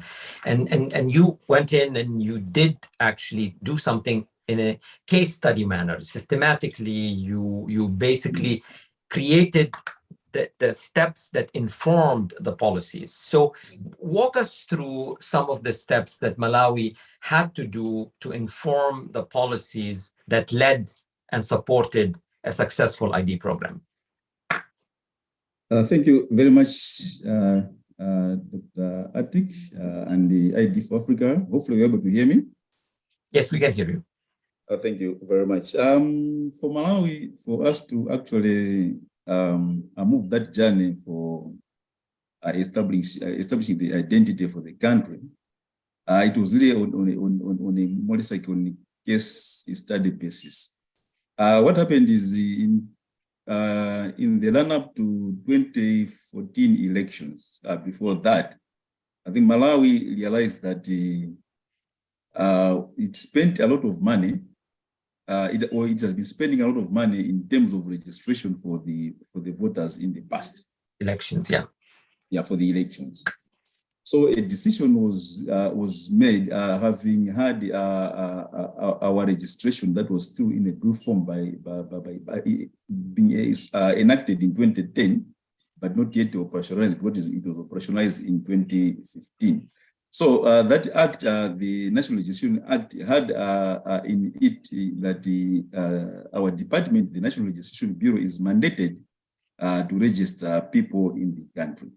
So as a country, took advantage of that registration to say, why don't we register Malawians, all Malawians, using this department, using this legal framework, so that when we are coming to these other elections, the country should not go back to start registering the people for the purposes of voting. So in 2014, we did that. We started our registration exercise in 2016, whereby we did, first of all, we used we piloted. First of all, we had a proof of concept, then we piloted it in the subsequent year. Then we went full throttle. Then in the elections that followed after 2014, the government realized that it had saved a lot of money because it did not waste money to do the re-registration or registration for people to vote. So what happened is people were asked to come and just verify their names in the electoral database by bringing an ID which was already issued by National Registration Bureau. So during the verification or the registration for elections using the ID, a person could spend probably less than 2 minutes on the queue, or less than very few seconds. The moment the name is found, then the Electoral Commission would issue a voter register there and then, which was a simplified just piece of paper. Unlike in the past where it was using more or less like a laminated paper for the purposes of voting. So all those things that they cost a cost bearing on the country in terms of spending on the elections. Okay, thank you. Thank you very much. So when we did our analysis on how the voter registration went vis-a-vis the use of the identity card, I think there were major gains that as a country we registered, which could spiral over probably to various countries as well as Malawi as going forward, that we should not trek back towards registering people for elections. Now, these gains. You had to reform the policy somewhere, because that's the interest of this segment. Sort of, what did you have to do to make sure the policy is aligned with the operations of your country? Yeah, exactly. That's where I was going. Now, because area one, we didn't have this registration law in place. Now it came in place to support other partners or other stakeholders like the Electoral Commission. Now, having done that, having worked that one smoothly, currently, as we're going forward now, as we are realizing that as countries we can go towards a digital identity. As a country, we had to do an analysis or an assessment of our operations, in our legal operations. So the analysis revealed a lot of gaps that, in fact, our registration itself was not all that strong to support some of the emerging issues that are there. Vis-a-vis, if you go into our registration act, it actually specified what kind of an identity as a country that we're supposed to have. So it says Malawi, we should have a paper-based, a paper-based kind of ID card that will portray somebody's identity. Now, as the world now is moving towards digital ID, we are currently failing to go towards digital ID full throttle because our act is as limited as towards a paper-based kind of a thing. So in our current review, we are reviewing that we should make our law to be futuristic. It's not restrict us on a particular mode of identification. So we have opened up so that in the future, the minister through the regulations can define a type of identity that Malawi can use. So this is one of the achievements that we have done. And in terms of, I think there was a talk on data privacy, vis-a-vis data protection and electronic transaction and cyber security. Our current act, as we are reviewing now, is a bill, has made mention on how best our data will be protected through the use or leveraging or making pointers towards these registrations. As of Malawi currently, the electronic transaction and cyber security is an act which was enacted in 2017, but the data protection law is still a bill. So we are pushing so that this one also becomes an act that we can reference to vis-a-vis if we've got problems in our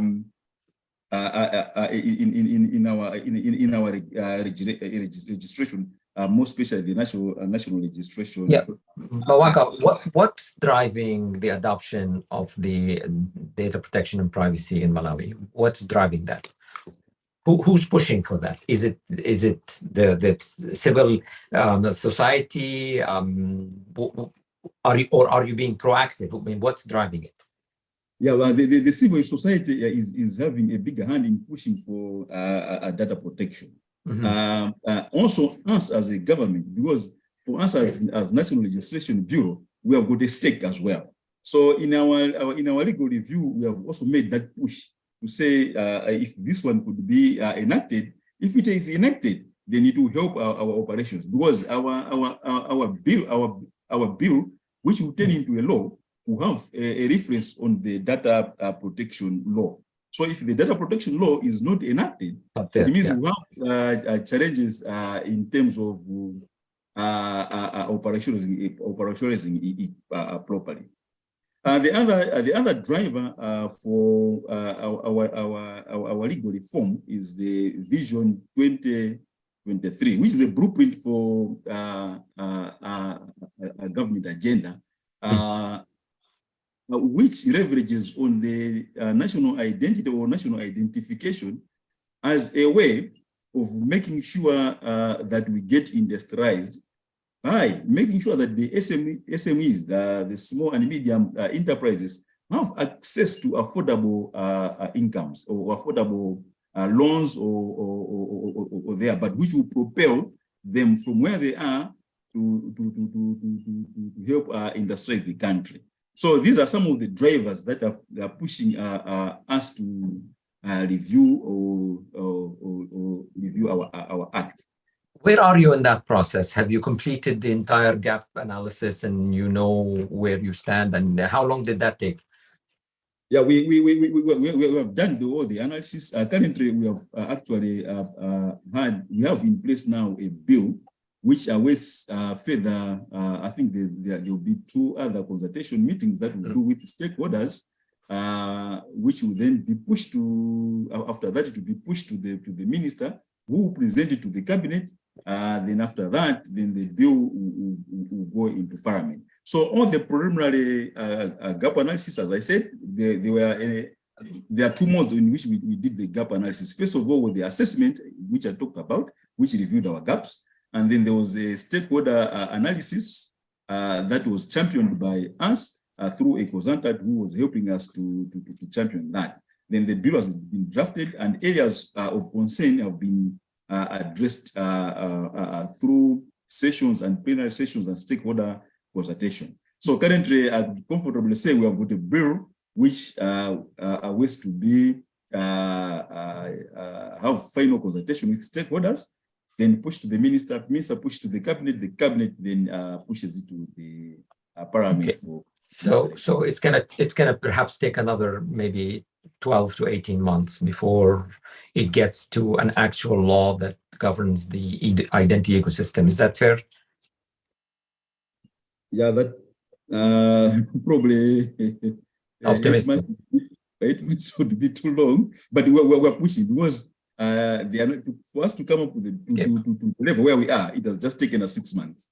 Okay. Yeah, it has taken us 6 months. So fortunately enough, when we came for the ID4Africa, our PS, the payment secretary, deliberately brought in one of the MPs who is in our committee, the committee that looks at where we are responsible to, so that we also garner their support, so that when it comes to those levels, it should be a smooth transition. You were actually part of the pilot that I talked about, where we brought in MPs, and they promised me, and on the way back, they said they were much more supportive of identity now that they've attended ID4Africa AGM. So I hope that they keep us posted. I hope they do deliver that support, but I think it's very important that they be informed. Let's pause here. I'm anxious to go to Mauritius, because Mauritius has one of the most mature frameworks and reforms that they've done for legal enabling environment for identity systems. And I'd like to get their perspective and compared to what they heard during the workshop too. Mr. Gopal, you've been in it for a while. You're close to the pulse of the government. You are the permanent secretary in the Prime Minister's office. So give us a perspective for what was the journey like in the reform of legal frameworks, and what lessons you could say were learned. Thank you very much, Dr. Atik. I think that what is positive from our side is that we have a well-established process in implementing any project. First, we start with the policy. Policy comes from the vision of the government. It is the government which brings in the policy. Thereafter, it goes into the government program, and from the government program, this is transformed into law. And this is our duties. Our work is to convert this policy decision into law, taking into consideration the technical aspect, other international aspect as well, and the human rights aspect. So to be able to bring a policy decision into law, we need to have multilateral meetings. And if there must be consensus. If there is no consensus, we don't go ahead. Because if there is no consensus, cabinet does not approve what we are going to bring to you. So the process is like that. Once cabinet approve the policy decision, one cabinet approve the draft legislation which has been prepared in collaboration with the stakeholders and the EGU as well. It is only then we can bring this piece of law, this piece of legislation to the National Assembly to be passed. Or we can even bring regulations, secondary legislation for minor amendment. These are brought by the minister themselves, but this should get the approval of cabinet. So in our digital journey, this is how we proceeded. For example, in 2001, we to cater for the legislation of digital registration, we brought the first amendment. To cater for the to bring up a legislation for the civil status database. This is an electronic database. We needed to bring amendment to the law, to the main law.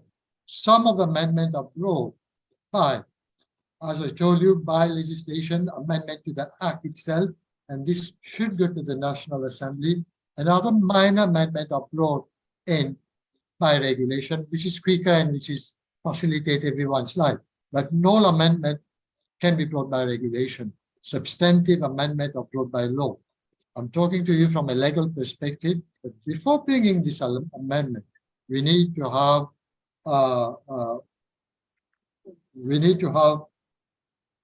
the agreement, the advice from the technical side as well. We have the Ministry of ICT, which is the technical arm of the of government. We have the Civil Status Office Division, which is another technical arm of government. They bring their perspective, they bring their views before we convert everything into law. It's only then, well, while bringing in the law, we also think about the infrastructure. The infrastructure aspect is very important. If we don't have this infrastructure, then what's the purpose of bringing a law which cannot be implemented? But the law should be realistic, should be implementable, and should be implementable and should be accepted by the population. If you have a law which is not acceptable, which is not implemented, which is not followed by the population, then it's a law which is useless. So this is all about the process. From our digitalization, the vision comes from government. The support comes from government. Most probably because we are a small population, we are humble, we're small population, so the drive comes from government. If there is no driver from the top, we won't be able to bring any change. We are civil servant, we execute the policy decision taken by government. There is another aspect also, the security. Most of our colleagues have been talking about the data protection. This is also very important for us. Data protection, digitalization goes in pair with data protection. Just because we are a business-oriented country, we need to bring FDI to the country. And to bring foreign direct investment to this country, we need to align ourselves with international law and human rights convention. That's why our data protection was recently aligned with the EU law. It had to do so to be able to bring FDI from the European Union. So all this combined together have been gearing us towards the digitalization process. So we have the policy, we have the law, we have the international perspective, we have the human rights perspective. All this brings us together to what we are doing. We are, as I told you the other day, as I said the other day, we are in the process of bringing major reform now with regard to ID, the civil registration system, major reform in the identity card system, bringing in the mobile ID system. To be able to do that, there was wide consultation. We are in the process of amending the law presently, and we have already had the infrastructure. We have been making IT audit everywhere to ensure security, the security aspect of the confidentiality of the information which is going to flow through the digital system. So this is how it goes. Do you feel Mauritius has now, with this coming reform, would you have future-proofed your digital identity legal framework to allow you to offer citizenship the ability to register on a civil registry, to have their mobile identity, to use it for banking, for economic, for passports, for travel? Are you being holistic, or are you just plugging gaps as you see them? No, we are being holistic. We are starting slowly, gradually. We are starting with a mobile ID first. We have already started discussion with our counterparts, with the other stakeholders, with regards to the driving license being incorporated in the digital wallet. we are having a major reform with the passport as well. We'll be bringing in the e-passport. Currently, we are contracting. We are recruiting a consultant to advise us as to whether we can integrate the e-passport on the digital ID as well. So it's a holistic approach. It's not only filling the gaps, but it's a wide approach. Okay, that's So I'm sure we're going to hear more about this in the future, about your journey. We've had you before. So pause on that. I'd like to give Janabu Kamara from Guinea a little bit of the opportunity to share with us her perspective on basically Guinea's legal reform priorities as they relate to digital identity and civil registration. So Donc, je voulais commencer par remercier Dr. Atik, qui est le président du mouvement ID4Africa et toute l'équipe ID4Africa.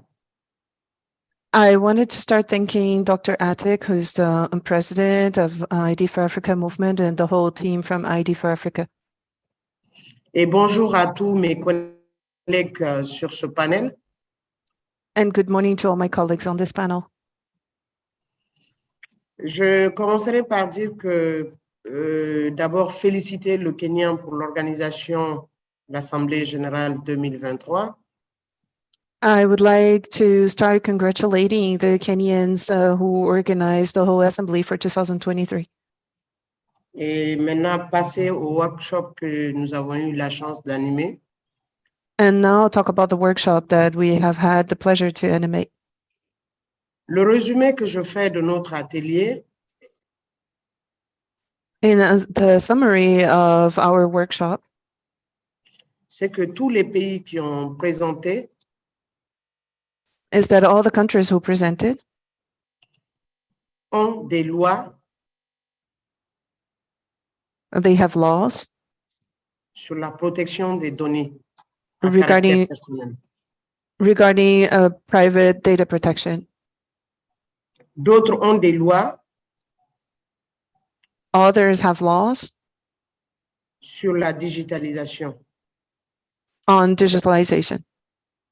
Deuxièmement, and second, tous ces pays ont des projets sur l'identité digitale. All those countries have projects on digital identity. Et troisièmement, and third, nous utilisons des procédures différentes pour arriver au résultat de l'identité numérique pour tous. We use different processes to achieve the result of national identity for all.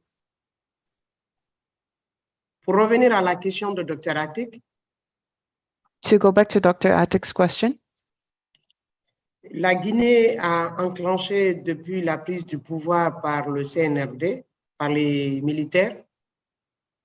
Guinea has started since the taken over of power by the military in the CNRD. Le 5 septembre 2022. On September 5th, 2022.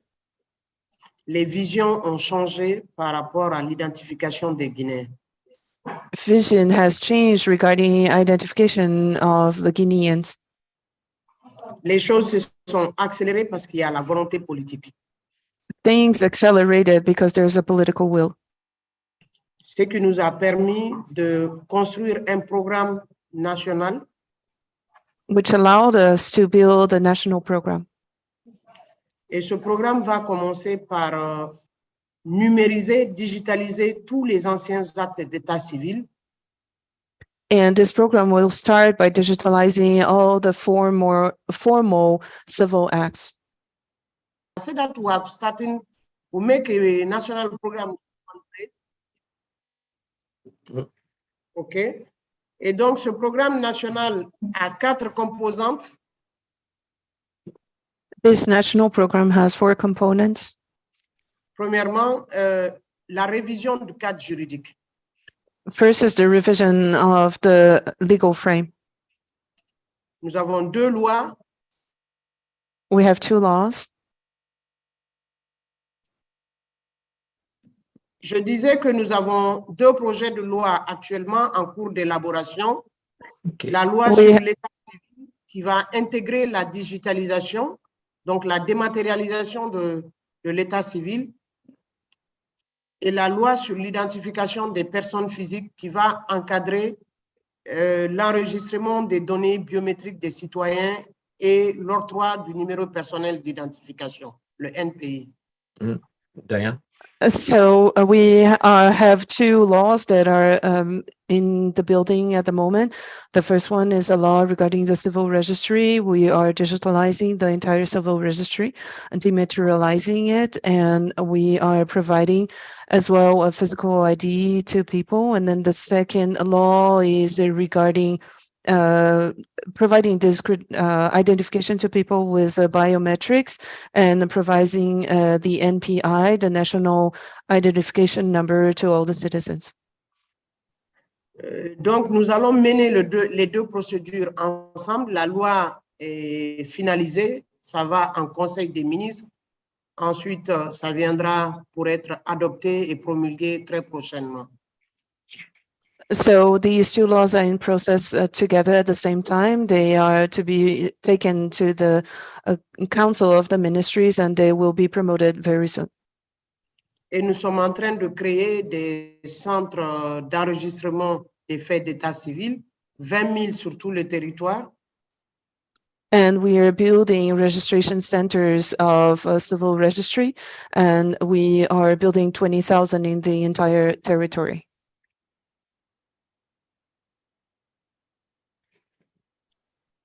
Donc, pour aller vite, c'est ce que nous sommes en train de faire, et ces lois vont permettre à la Guinée d'avoir le registre national de l'état civil, mais d'avoir un registre national des personnes physiques qui vont communiquer, qui seront interopérables et qui vont permettre d'aller vers la liste électorale, le permis de conduire, les passeports, la carte d'identité nationale.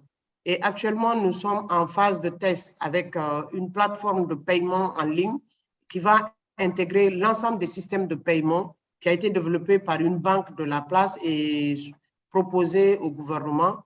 Nous avons fait des séances de présentation sur cette application de paiement en ligne, mais qui va intégrer.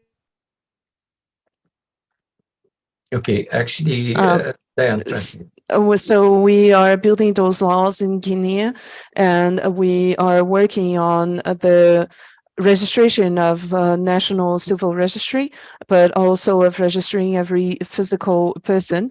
And these systems will be interoperable for the elections, for driving licenses, passports, national identity. But we are also running an online test for online payments. And this entire system has been developed by one of our banks and is in testing stage, and it will be integrated in the entire system. OK. Janaboul, il faut s'arrêter ici, s'il vous plaît. Dernière parole. Donc, je voulais vous dire merci que très prochainement, nous allons encore nous retrouver pour vous donner les avancées de la réforme en Guinée. Merci. Merci beaucoup. So I would like to thank you. We'll soon meet again to give you the progress of our reforms in Guinea. Let me just make a few closing points, because this is a vast topic. What I was hoping that you will pick up from the workshop too, and still maybe in a report that we will be issuing, we had the rapporteurs in the room, you will see that most of the reforms have been focusing on holistic, end-to-end. There's been gap analysis that's being done to try to establish what are the archaic laws that need to be changed and modernized. So to allow for holistic end-to-end digitalization of the identity ecosystem, including civil registration. So I think the Civil Registration Digitalization Act is a critical part of this reform that you are going to see. You are also hearing about future proofing. You cannot have laws that say people will be identified with a piece of paper. That is outdated. We can no longer do that. You can't even say that people will be identified by a mobile phone. It has to be done in a manner that allows for 10 years down the line, 15 years down the line, if a new mechanism comes on board, that we're able to use it to leverage the identification. You're also hearing a lot about data protection and privacy laws being integrated or being standalone, but nevertheless, they are playing an important role. I think the message of workshop 2 has been that this is a domain that is in flux. A lot is happening, and a lot is happening in different ways in different countries because the gaps are different in different countries. Some have inherited colonial systems that have never been reformed. Some have reformed their systems along the way, but discovered that it's not enough now, and as an enabling environment, you have to look at it. I wanted to highlight Malawi as a case study of gap analysis, where you really had to go around and study your gaps. We wanted to highlight Mauritius and Guinea as holistic end-to-end that allows you to go from birth registration to payments to elections, to allow you to really leverage the entire value chain of digital identity. I think I will go back to the chair, Hadija, for just a few closing remarks, if you have any to share with our audience. Thank you, Dr. Atik. We've had progress has been made across the different countries in Africa. And for me, and it's like you rightly stated, is to analyze the gaps we have and to make sure that we fill in those gaps. For us in Nigeria, we've identified the gaps, more especially the absence of a data protection law in the country, which is a 16-year journey. But we hope within the 30 days window we have, with the coming of the new administration, that the law will be passed. And then we can take it as something we have done and to go with, because we are at a period where we really need to have this in place, because the national ID database is growing. There are so many services that are riding on the national ID database, even though we do have a provision that, but it's not adequate. We need to have a national legislation to that effect. Right. Yes. Okay. Unfortunately, we ran out of time for this segment. I would thank all the panelists for being with us. We expect to be reporting more about your progress and about the things that you have done. But there's also a possibility that we may have a blog or a short report being put together by the rapporteurs, and we'll make it available to the community. This is not a project we can achieve in 3, 4, 5 hours. This is a project that we want the community to work together on a longer time frame and pool the resources and the lessons learned. So thank you once again for being with us. Operator, please prepare the panel for the workshop 4. And I'll remind people that workshop 4 was the workshop that focused on one of the themes, one of the topics that kept recurring, which is privacy and data protection. We have with us Immaculate Kassat, who is from the Office of Data Protection Commissioner. She's the commissioner in Kenya. In fact, she's the chair of that workshop. We have Stella Alibatiz, who is from the data protection in NITA in Uganda. We have Pam Dixon, who has been with us many times before and who doesn't need an introduction. She's from the World Privacy Forum, a thought leader in a topic that's rapidly evolving. And I believe we also have with us Irungu Houghton, a new addition to our community. Welcome, Amnesty International Kenya. So I'd like to kick off this session by going to the chairperson and basically ask, what was workshop 4 about? Do you think workshop 4 has reached the point where you could share with our community certain concerns, certain recommendations? Are we able to open up a dialogue as a result of workshop 4? And if yes, what is the dialogue? And let's begin it now. Thank you, Dr. Atkin, and we are very happy to be here this afternoon just to share some of the key issues that emerged from the workshop. Of course, I have to take cognizance that it's the first time that data protection was being given a full workshop. And we really do not take that for granted as data protection authorities. So going straight to what the workshop was about, basically the workshop was supposed to explore the potentials of benefit of ID, digital ID system, and the role of data protection. As part of the discussant, we had Stella Alibatis, the director of the National Personal Data Protection, NITA Uganda. We had Pam Dixon, who is here with us here. We had Gail Hoggs, the executive director of ID Foundation of US. We had Margarita Bonane, who is the president of data protection in Burkina Faso. And we had the current chair of the data protection, National Data Protection Authority, and also the chair of data protection in Niger, Samado. They are not here with us, but just to share, going straight to the workshop, of course, it was a great choice of venue. We thank you, Dr. Atik, for bringing it to Nairobi. I hope the audience had a tremendous experience of the Kenyan hospitality. Yes. Just key issues, because we were supposed to explore what is happening in the space of data protection, and we divided the workshop into 2 sessions. The first part, we split it again amongst the data protection authorities to share their experiences, and the second part, we left it to civil society, and of course, in between, we had people sharing, asking questions. 4 key issues that came out was the role of data protection authorities.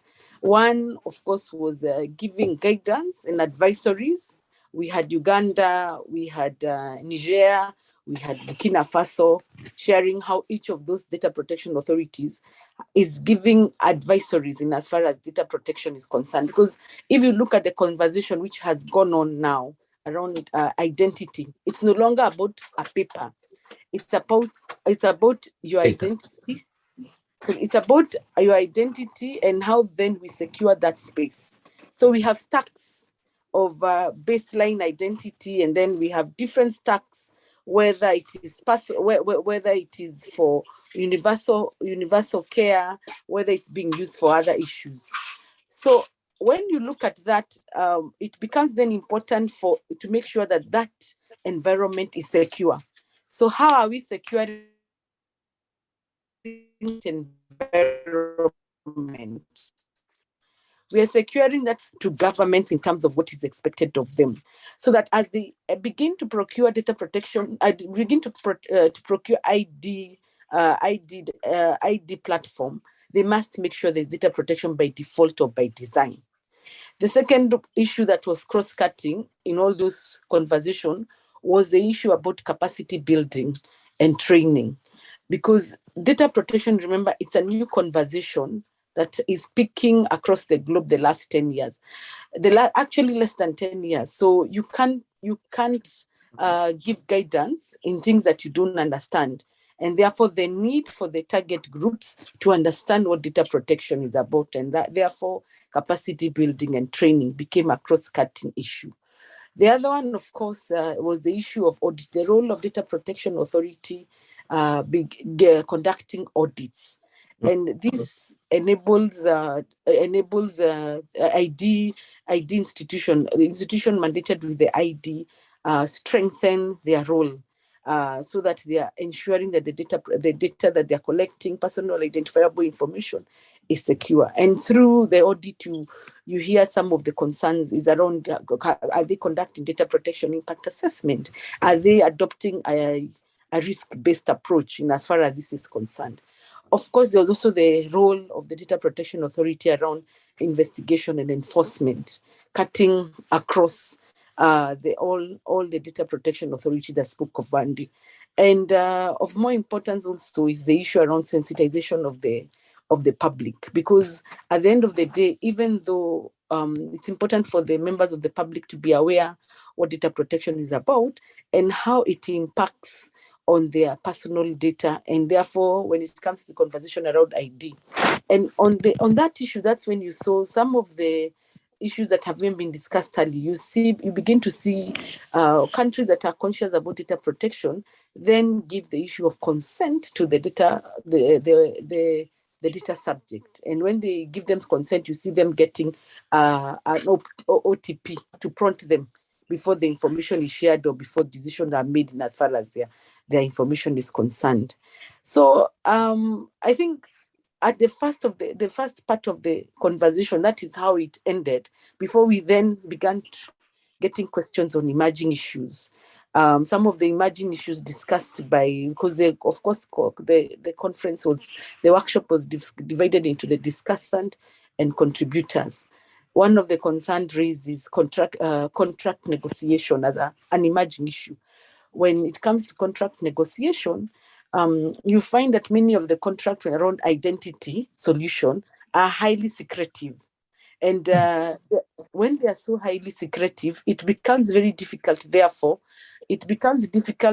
for people to understand how data protection is embedded in those contracts until a dispute arises. And then when a dispute arises, then people begin to discover their clauses that may not necessarily be friendly. And then, of course, there's an issue of the other issue that emerged was the growing need to have a data protection training that is unique to Africa, so that we are not focusing too much on data protection training that are driven by more informed by other data protection frameworks, like for instance Europe. Therefore, they need to have also standard contractual agreement. And of course, there was a big discussion around data sovereignty. Data is a new gold, and if we are talking about data being a new gold, what does this mean for things like metadata, which is being collected and stored in platforms that are not necessarily resident in countries which have data protection? Then, of course, we move to the second part, which was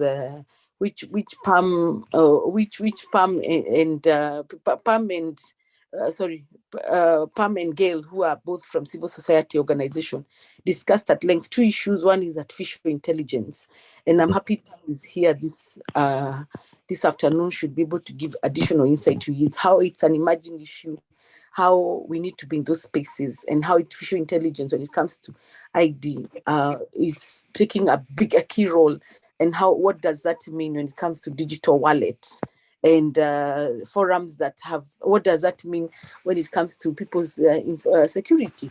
And then Gail, on her part, the conversation a lot revolved around having uniform standards, so that her organization tries to bridge the gap between data protection authority vis-a-vis industry, so that we are moving towards commonality and collaboration, so that we don't have developers coming up with different data protection framework on one hand, and on the other hand, we have data protection authority and developers, and they're not speaking to each other.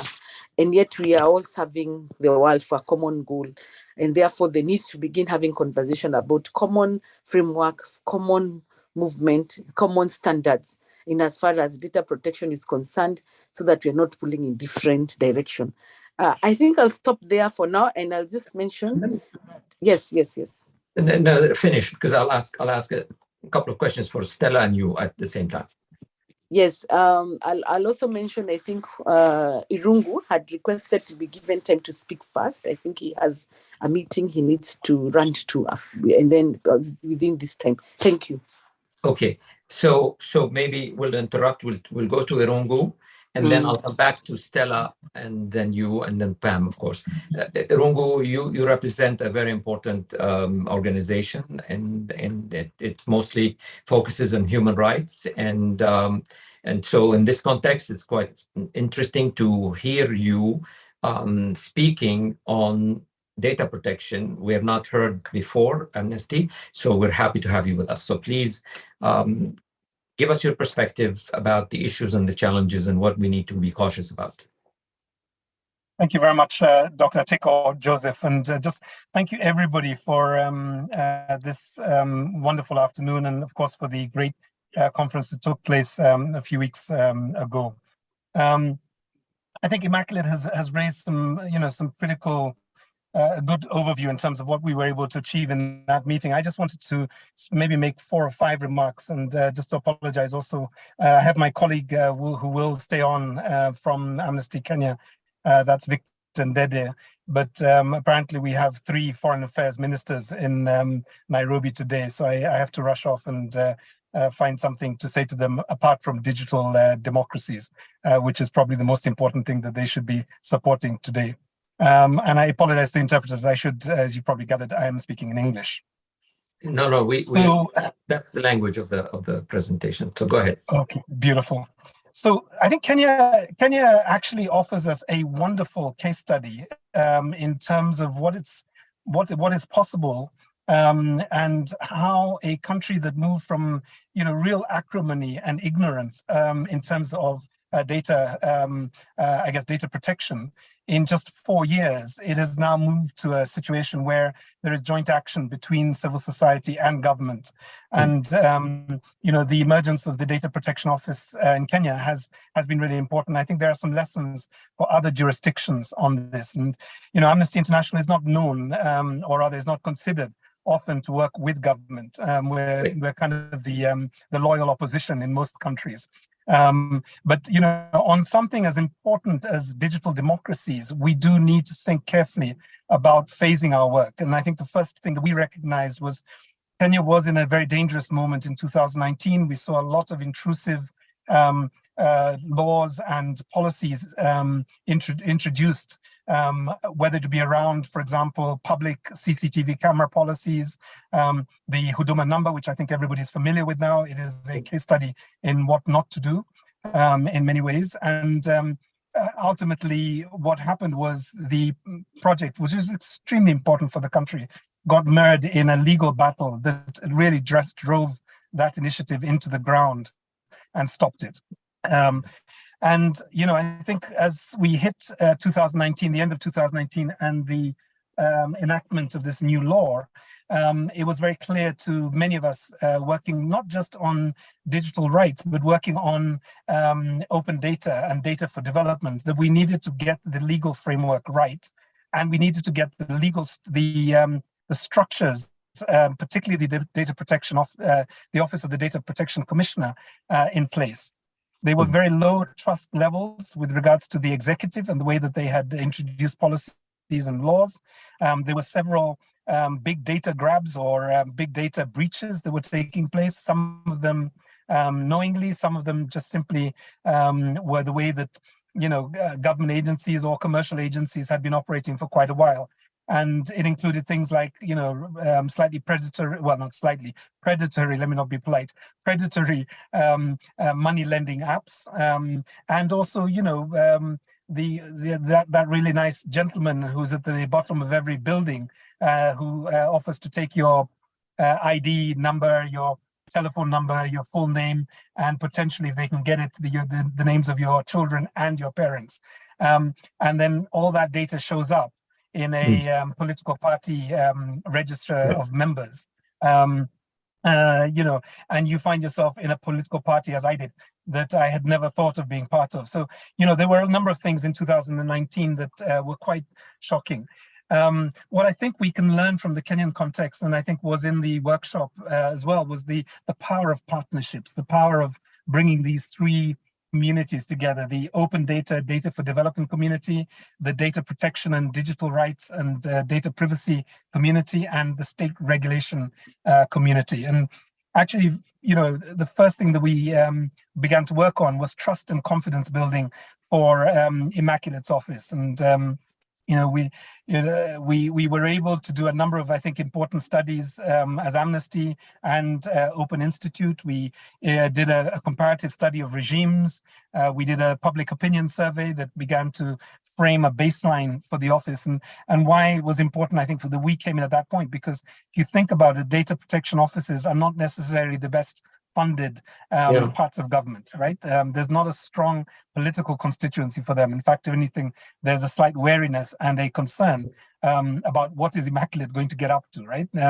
So it takes some time for the Data Protection Commissioner to develop those networks and those spaces of confidence and trust. And I think that's where civil society can play the best role. We can move quicker to essentially provide support for the office and support the office to be able to get on its feet, like we would do, for example, with the National Police Service or with the Office of the Director of Public Prosecutions. These are independent government offices, and they need to be independent in order that they're not weaponized by an executive. So I think that is one lesson from the Kenyan context. The second one is that, as soon as the Office of the Data Protection Commission came on board, she began to open up doors for us to other parts of government. So I can, very openly say this, and without any fear of anybody who might find this too interesting, is that, Immaculate introduced us to the new principal secretary for the Department of Immigration.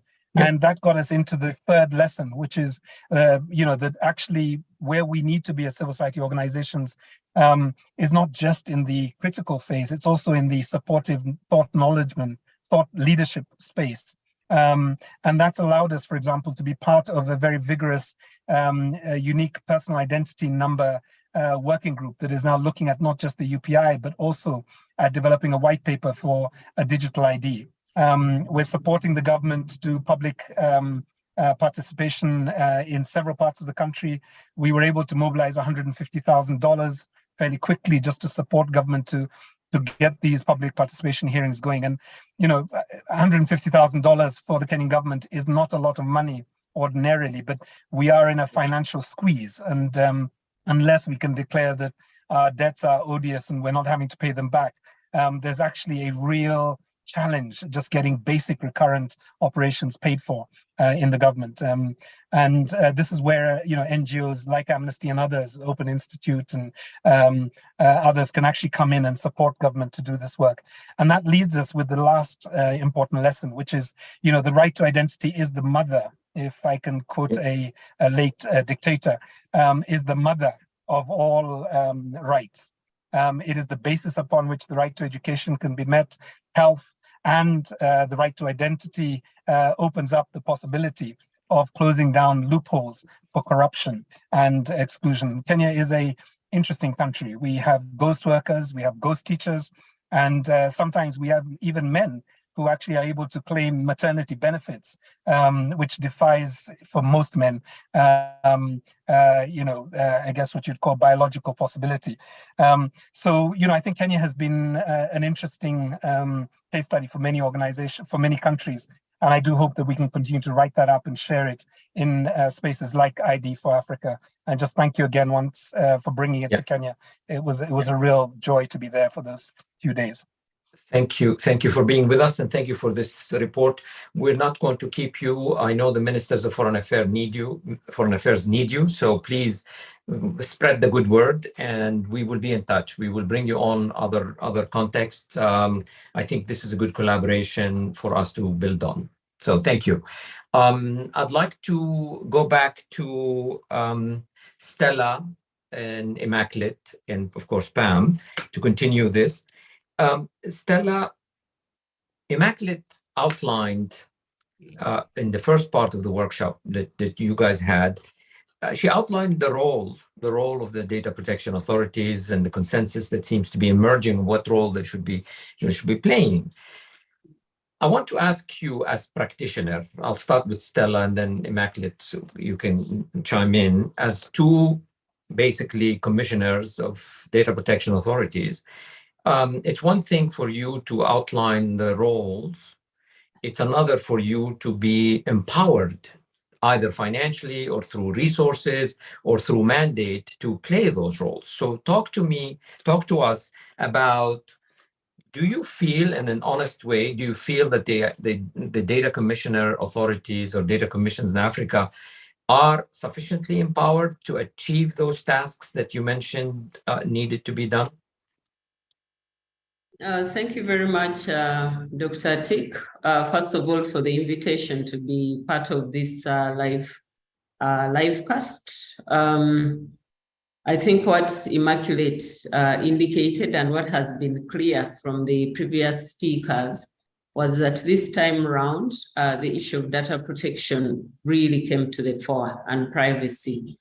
I did indicate earlier in my interaction at that workshop was that I first attended my first ID4Africa conference in 2019. And at that time in South Africa, you recall we had a side meeting of data protection authorities, which was not even part of the main plenary or the main program. We moved fast forward in Morocco. We had a few minutes, maybe 45 minutes, I don't quite remember. But this time around in Kenya, we had an entire 3 hours, an entire afternoon. So I want to thank ID Africa for that opportunity. Secondly, what I saw in the various discussions, whether from the government heads of the ID authorities or from the solution providers, many of them, I don't think any of them made a presentation and didn't talk about how they are securing that data, how they're ensuring the privacy of the individuals whose data they are collecting, and how they are ensuring that those people that they are serving are actually also compliant with these laws. So when I go back to the question that you asked, obviously across Africa, many of our countries have just started passing data protection and privacy laws, or even implementing them. I think that alone shows the seriousness that is being taken across the continent. I believe as of now, over about 70% of our countries have passed data protection and privacy laws. The second issue that shows the seriousness that these matters are taking is in the mandate that is provided under those various acts. As you'll note, I don't know about other areas of the world, but in Africa, if you don't have mandate written in the law, it's very difficult for you to advance. Can see Immaculate laughing, because especially when you work with government, if you go to a body and you say, can you please provide for data protection and privacy, they will tell you, where is that mandate? What authorizes you to ask me to do this? Where will I find the money? And many, many sorts of excuses are likely to come up. So it's very helpful that for many of us, we actually have laws that have been passed by our respective parliaments, and that gives us the mandate. Thirdly, of course, once the law is passed, there's that hurdle of implementing the law itself. And the implementation normally starts with the setup of the offices themselves. Obviously, when we set up the offices, different countries do it differently. And across Africa, you'll see data protection commissions that are within ministries. You'll see data protection commissions that are totally independent. You'll see data protection commissions that are independent, but within existing organizations, such as the one that was set up by Uganda. And all this is driven by the peculiar circumstances of each country and where they are in this journey on digitization. Now, after that has been set up, the hardest part, I think, is the resourcing. Yes. Of these offices. I think what we need to commend our countries is that they've recruited commissioners, because wherever a law has been passed and a data protection commission has been passed, the commissioners are in place. If you're in a position where you're just acting, it's very difficult for you to make decisions.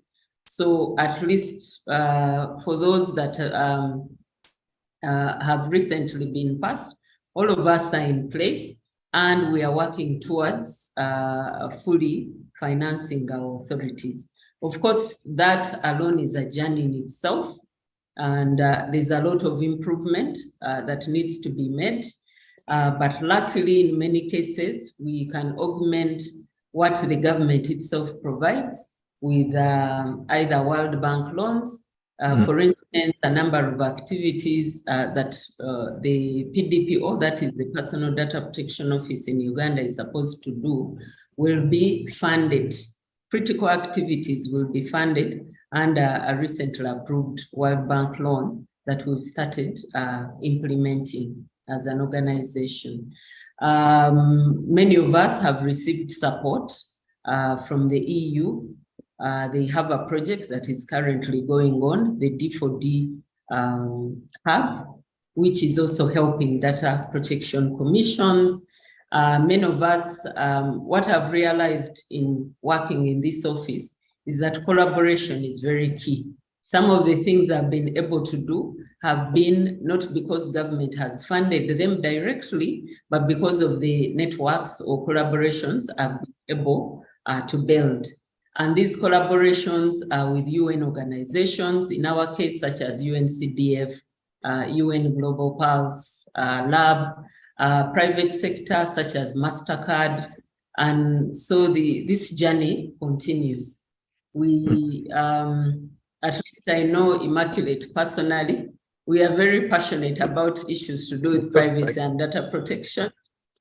And we always say we'll do the best we can with the facilitation that is provided to us. Thank you.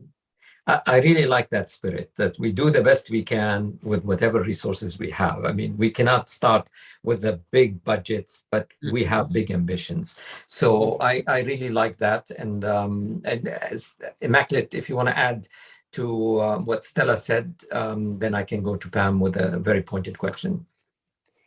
Just two. One, I'll jump in. Thank you, Stella, for articulating the issue very thoroughly. As you know, I'm in between transit between Brussels and back to Kenya.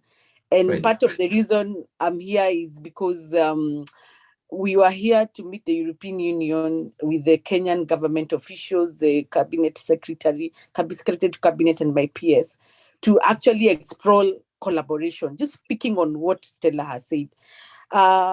I think part of the success will depend on political goodwill for many data protection authority. Beyond the establishment of the office, you require a lot of goodwill. Goodwill from the stakeholders, who include civil society, government officials, development partners. And the goodwill comes in to set you up.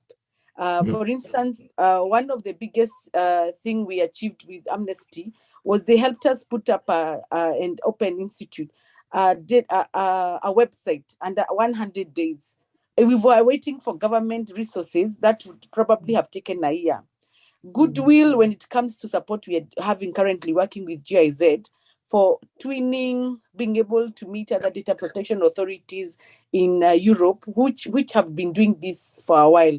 So goodwill is an important element in terms of making sure data protection authorities are moving. And I want to just support Stella in terms of there is a lot of positivity, even at the network of the African Data Protection Authority. I think there is space for more to be done at the region. Stella and I share a common belief that we want to see Africa at the point where we have a data protection board that can actually set the framework for the region, because this is a continent that has a growing population, that has high levels of internet penetration, and we know today data is the new oil. If we don't protect it, then it then ceases to make any meaning to us. So in terms of resourcing, goodwill, collaboration, and strengthening our data protection authority as a regional hub, then it will help us move towards the next level. And like during our conversation, what Pam kept saying, we must be in the spaces of emerging technology. So as data protection authority, we can give our voice to this conversation. Thank you. Great, thank you for that. Pam, I want to come to you. I've known you at least in the last 20 years. You've been watching the evolution of the data protection and data governance debate and the changes in the role worldwide of the authorities that are supposed to be the guardians of this important mission. So share with us your perspectives of how's the role of the data protection authorities evolving with the times, and where do we think we need to go in order to anticipate where the world is going? What are the challenges are going to be, and where do we need to set up ourselves in order to meet them? Well, let's start with 2019, when we had the meeting in South Africa, in Johannesburg, of the data protection authorities of Africa. It was a phenomenal meeting, and I was very moved by the meeting. It was a new conversation in 2019. Stella had just gotten her position and was setting up the authority at that time. And there was a lot of discussion of data protection authorities not being heard or listened to by the identity authorities. There was not cooperation. And this was a very significant point of pain.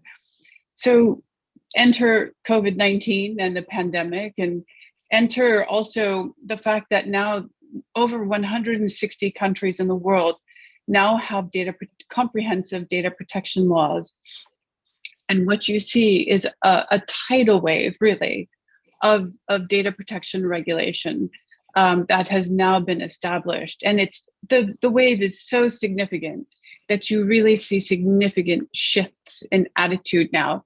So this year, looking at what's going on this year, you see very beautifully established data protection authorities in Africa.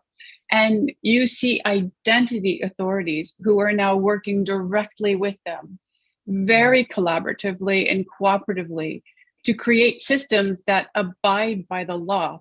So the legal frameworks here are quite important that have been established. So it's been a slow march, but it's very important because there are now legal requirements that ID systems meet the data protection requirements and are harmonized. And this is actually now a trade issue for countries.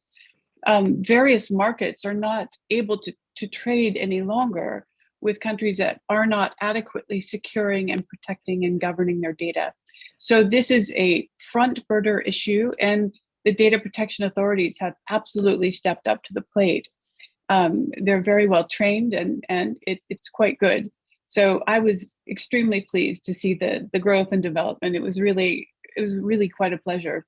So I did push the data protection authorities on something that I'm seeing that is of very significant concern to me, which is there are quite a few global fora right now that are discussing the various forms of AI, artificial intelligence.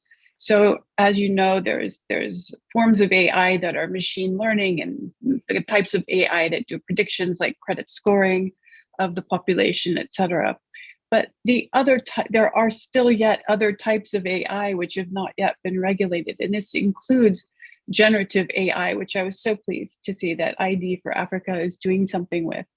But I'm not seeing the African data protection authorities at the table when new forms of governance are being discussed. And this is a very significant concern because Africa has its own contexts, and African data protection authorities need to lead the conversation for Africa. So I have urged the data protection authorities to gather themselves and go and get a seat at the table. So I'm very pleased to see Immaculate heading to Brussels, where I hope she questions them about AI and informs them of the African context and the needs there. Because while it is true that AI does need guardrails, the guardrails might look different in Africa, because there's still the need for using a lot of data for development. So how can this be done in a safe way? You know, one of the other issues that we talked about was the way that the conversation around data protection will change because of AI. Yeah. AI, so we're very used to, in data protection, we're very, very used to a classical conversation about fair information practices. Yeah. Don't collect too much, minimize the data, secure the data, encrypt the data, these kinds of things. But in the newer types of AI, the conversation changes, and it becomes also about making the data safe. is this data safe? It becomes part of the privacy conversation, and this is very new. And the other aspect to the conversation also is new forms of identity fraud that are already emerging. Yeah. And not just new forms, but very persuasive, convincing forms. Voice identity fraud, video. It used to be just documents, and now we have full representations. So there's a lot of work to do. And I really, really wish, my hope is that when we meet again, that we will be able to have a discussion of how the data protection authorities in Africa are making inroads and seeing how AI regulation will fit in the African context. In fact, as you know, the topic is much broader than this. I think AI for development is a perfect storm that is likely to push the entire continent. I believe there are positives that will come out of it because it will allow the continent to actually be at the same table as the developed nations, having the same kind of conversation, because at this stage in time, AI doesn't know boundaries. AI boosts capacity. AI undermines trust as much as it reinforces it everywhere in the world. And I think this is why ID4Africa has made a commitment to actually take on a topic that, by all fairness, very few organizations has yet to develop the competence in that area. We want to learn this together. Data protection authorities along with us, because they're members of our community. We are learning this as we go along, because we every day there's something new coming up from this disruptive force. And as such, it's going to require what I had said at the AGM, collaboration. We're going to have to learn to bring our values to this sort of type of forum so we can start to understand what's the implication to data protection, what's the implication to privacy, what's the implication to human rights, what's the implication to accelerating development. For me, if we can use AI to allow countries to leapfrog the development of ID systems and to solve problems like vendor lock-in, because an engineer of 6 months training, a prompt engineer, could start writing scripts for ID systems when they don't have to go and buy them and be locked in years of work. We want to make sure we're enabling that force. So in any posture that Africa needs to take relative to AI, we don't want to take a posture of saying, let us get a moratorium and stop doing AI and freeze. Because if Africa freezes, the rest of the world is not going to freeze. It's going to only make us fall behind.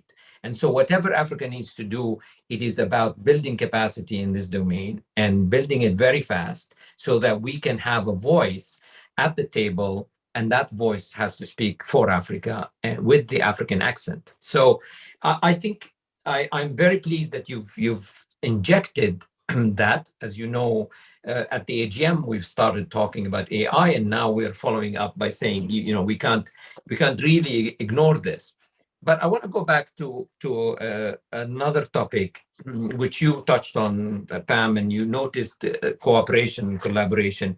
I want to understand on what basis, and I'll give this to Immaculate and Stella, on what basis is the partnership between the data protection and the identity authorities is this being built? In the past, it used to be adversarial, as Pam mentioned. It used to be the identity authorities felt that, oh my God, I want them to get off my back. What is the basis of this new partnership? Why is this happening? Are they becoming reasonable, or do they see an alignment of interest with you? I think in our case, and I think Irungu has mentioned, it was we had to find ourselves around the table. This office was largely established because there was a push by a legal decision to have a data protection authority. So as a result of that already throws to the front the role of the data protection authority in Kenya, that it must be. And then another thing that was the court ruled was the need to have a data protection impact assessment, which is an audit tool, and I spoke to earlier. So based on those two, it became necessary as a country, to then having to sit down with the Data Protection Authority to then agree on what needs to happen. And I think from my end, I like to look at the glasses half full and not half empty. And you see, based on that and where we are coming from, you instantly realize you're better off working around the table and collaborating than taking a back seat and watching, and then when things fall apart, you then come and try and fix.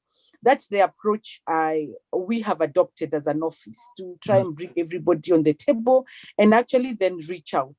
And we've seen a lot of reception and good and accommodation from our PS in charge of data identity, Bitok, was there. And also then therefore receptive to civil society in terms of what needs to be done. It's based on lessons learned that you need to sit down, you need to collaborate, because one of the things you can't wish away is the fundamental rights of the data subject. That the right to privacy, as much as the right to identity is a fundamental right, but the right to privacy is equally a fundamental right. And the person who wants to be identified also wants to feel that their data is safe. I often say the principal issue around data protection is about ethical issues, collecting people's information in an ethical manner so that they can trust you. Trust that you collect the information they are collecting, you will secure it, and you'll only use it for the purpose that it's intended.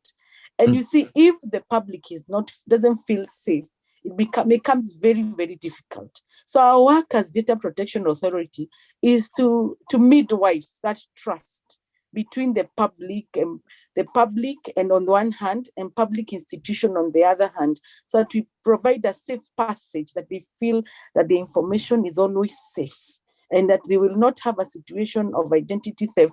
And if in the unlikely event it happens, we are there as a Data Protection Authority to bite, and through enforcement mechanism. That's a responsibility. And always, therefore, we have to work in a collaborative manner to secure this environment. You cannot work alone. You cannot be an island. Right. And actually, going to Uganda, unfortunately, civil society in Uganda, for example, and some other places in Africa, has not really come out explicitly and said digital identity is an inevitable development that we have to accept, but it has to be done responsibly. So let's sit at the table and talk. And instead, they've taken a posture that this is evil, this is killing people, this is depriving people. And they took a adversarial posture, which led to the country, for example, losing, in my opinion, an opportunity to advance much, much faster. There are these lawsuits that got filed. Some of them, in my opinion, were frivolous. How do we move away from this adversarial position and basically accept the fact that in a modern world, we cannot live in a society with a digitalized society without a platform for identifying ourselves? Have we reached a point where the commissions and the civil society accept the inevitability of digital identity, or are we still in that debate? Stella, I start with you because I think you guys suffered a little bit with civil society taking a very aggressive position. Thank you, Dr. Atik, for that question. I wish Rosemary was here to talk about it in detail. But what I know for the Ugandan case, for instance, the issues to do with data protection, they are already provided for in the Registration of Persons Act, which is the act that set up our current NERA. The reason why these were provided for was that at the time, the Data Protection and Privacy Act had been a bill for about maybe 2 years, and the Registration of Persons Act was moving much faster. But knowing that Uganda was digitizing its systems, it was very important to provide for data protection, security, and of course, privacy. Some of these were pushed by the National Information Technology Authority, which was really looking into making sure that these systems are actually secured. Now, when we talk about civil society, I think the biggest role we have to play as people who are implementing is to create awareness, to work with them, to inform them what processes you're taking to protect individuals. In our case, as the Personal Data Protection Office, we work with civil society. Some of our activities have been done with civil society. We find that they amplify our voice sometimes better than we do. In many cases, you find that they may be better funded, especially when it comes to creating awareness and issues like that. But also, they push you, because sometimes there's that tendency to relax. You know, I'm the regulator, I have the mandate, they can't do anything, but we know when it comes to civil society, and I see Immaculate is smiling, they will wake you up, because when they complain, they do it loudly. So civil society has has benefits in our space. In many cases also, they go the extreme, because we know that we must utilize data for innovation. So our duty as a data protection office is to ensure that if data is shared, it is shared within the realms of the law. If it is analyzed, it's done, you know, with that human being in mind, to safeguard the rights of that human being. So for us, we find that being in the same space, and in many cases when they invite us, we make sure that we are there so that we can provide that balanced view. In many cases, at least for Uganda, they will see mainly the negative.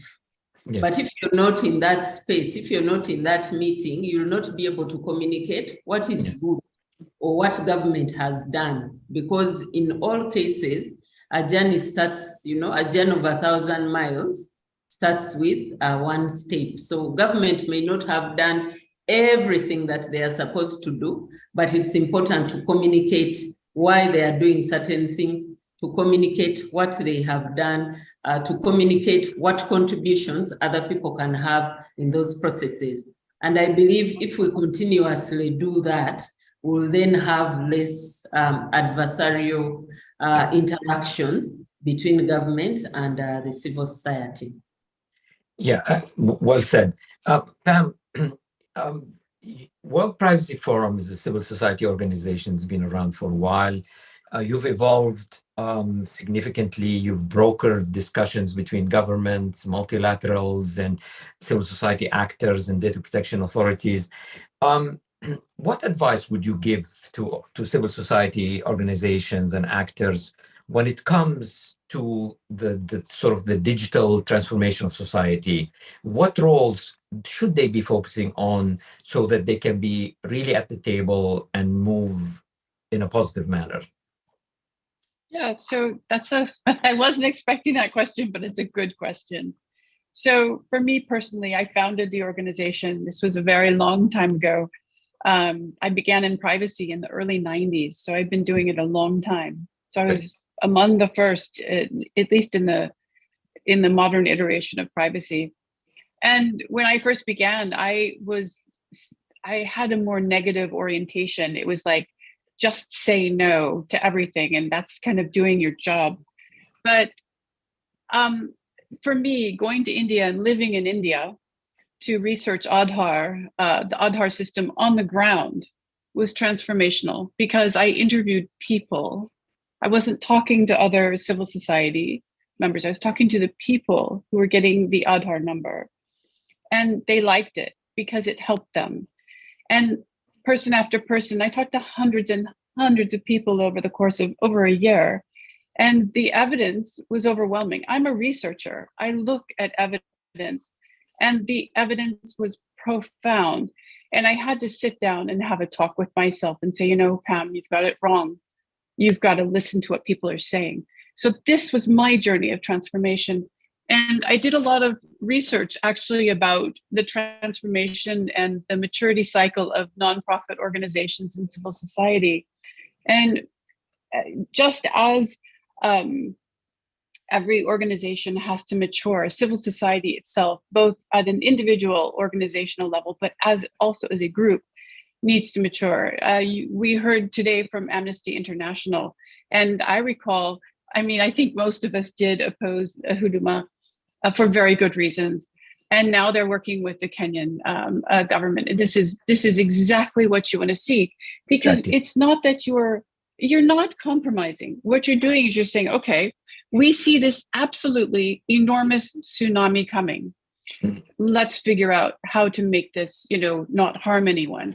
Now, in the situation with Aadhaar, there were some problems, and those problems I wrote about. Those problems have all been solved by the Supreme Court decision. Is it perfect? No. Do we have more work to do? Yes. But that work is best accomplished with non-adversarial relationships where you can collaborate and work together.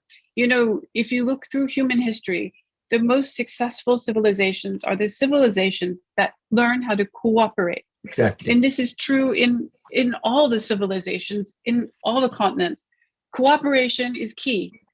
So I really think that the key words here is we need to engage and we need to cooperate, and that will lead us to much greater achievements, and including for the people as well as the government. But in thinking about the people, you've got to cooperate on their behalf and encourage cooperation. Very, very nicely said, and a touching testimony, actually. I remember you were against Aadhaar before, and then you actually spent the time to see the people and understand the positive impact. Immaculate, in your role as the chair, I'd like to give you the last word by asking you the question, where should we go from here?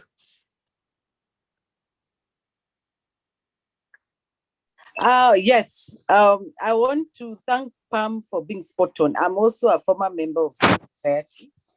Before I think it's important the point she has made about cooperation, because we are losing too much when we don't have ID across Africa. Where do we move from here? I think for me, two key points.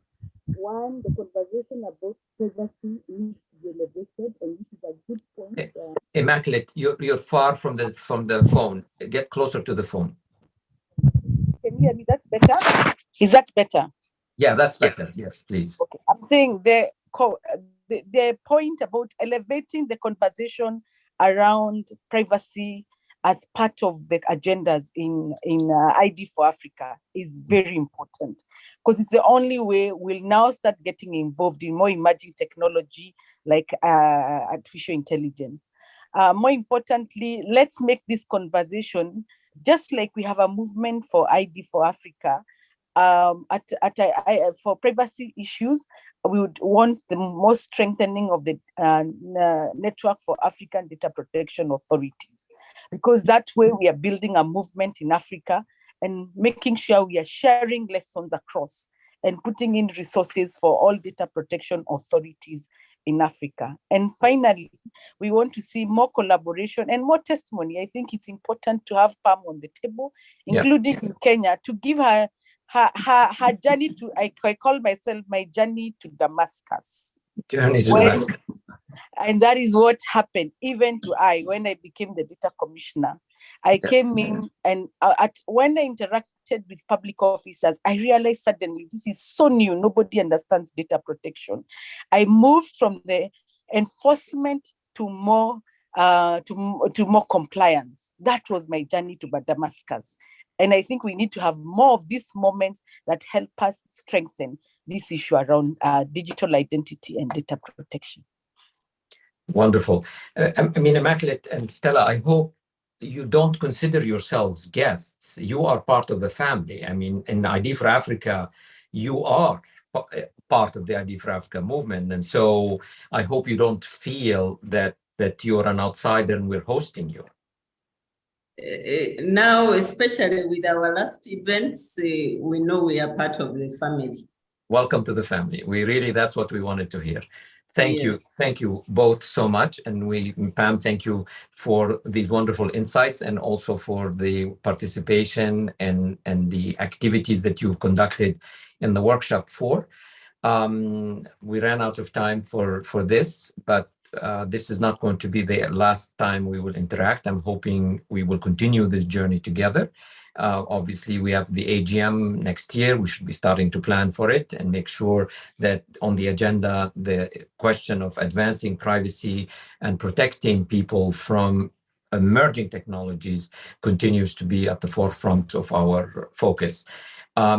I will remind everybody that we have one more episode, which will come on the 21st of June, and which will basically complete our augmented general meeting. We will focus on workshop 1, which is about how you build the digital public infrastructure with the World Bank. And then we'll also have the workshop 3, which is about how you digitalize civil registration, and that's the AXA initiative, which we were very excited to see take off the ground in Kenya. So once again, I thank you all for this wonderful exchange. I really enjoyed being with you, and I hope the audience share my positive inclination and enthusiasm towards the subject. Thank you very much. Thank you, and I had a good time and a very good discussion. Pam, I look forward to seeing you in Uganda. We'll see each other soon. We will collaborate. Thank you. Good. Thank you. Operator, put up the announcement, please, so people can follow. Thank you, everybody. See you on the 21st.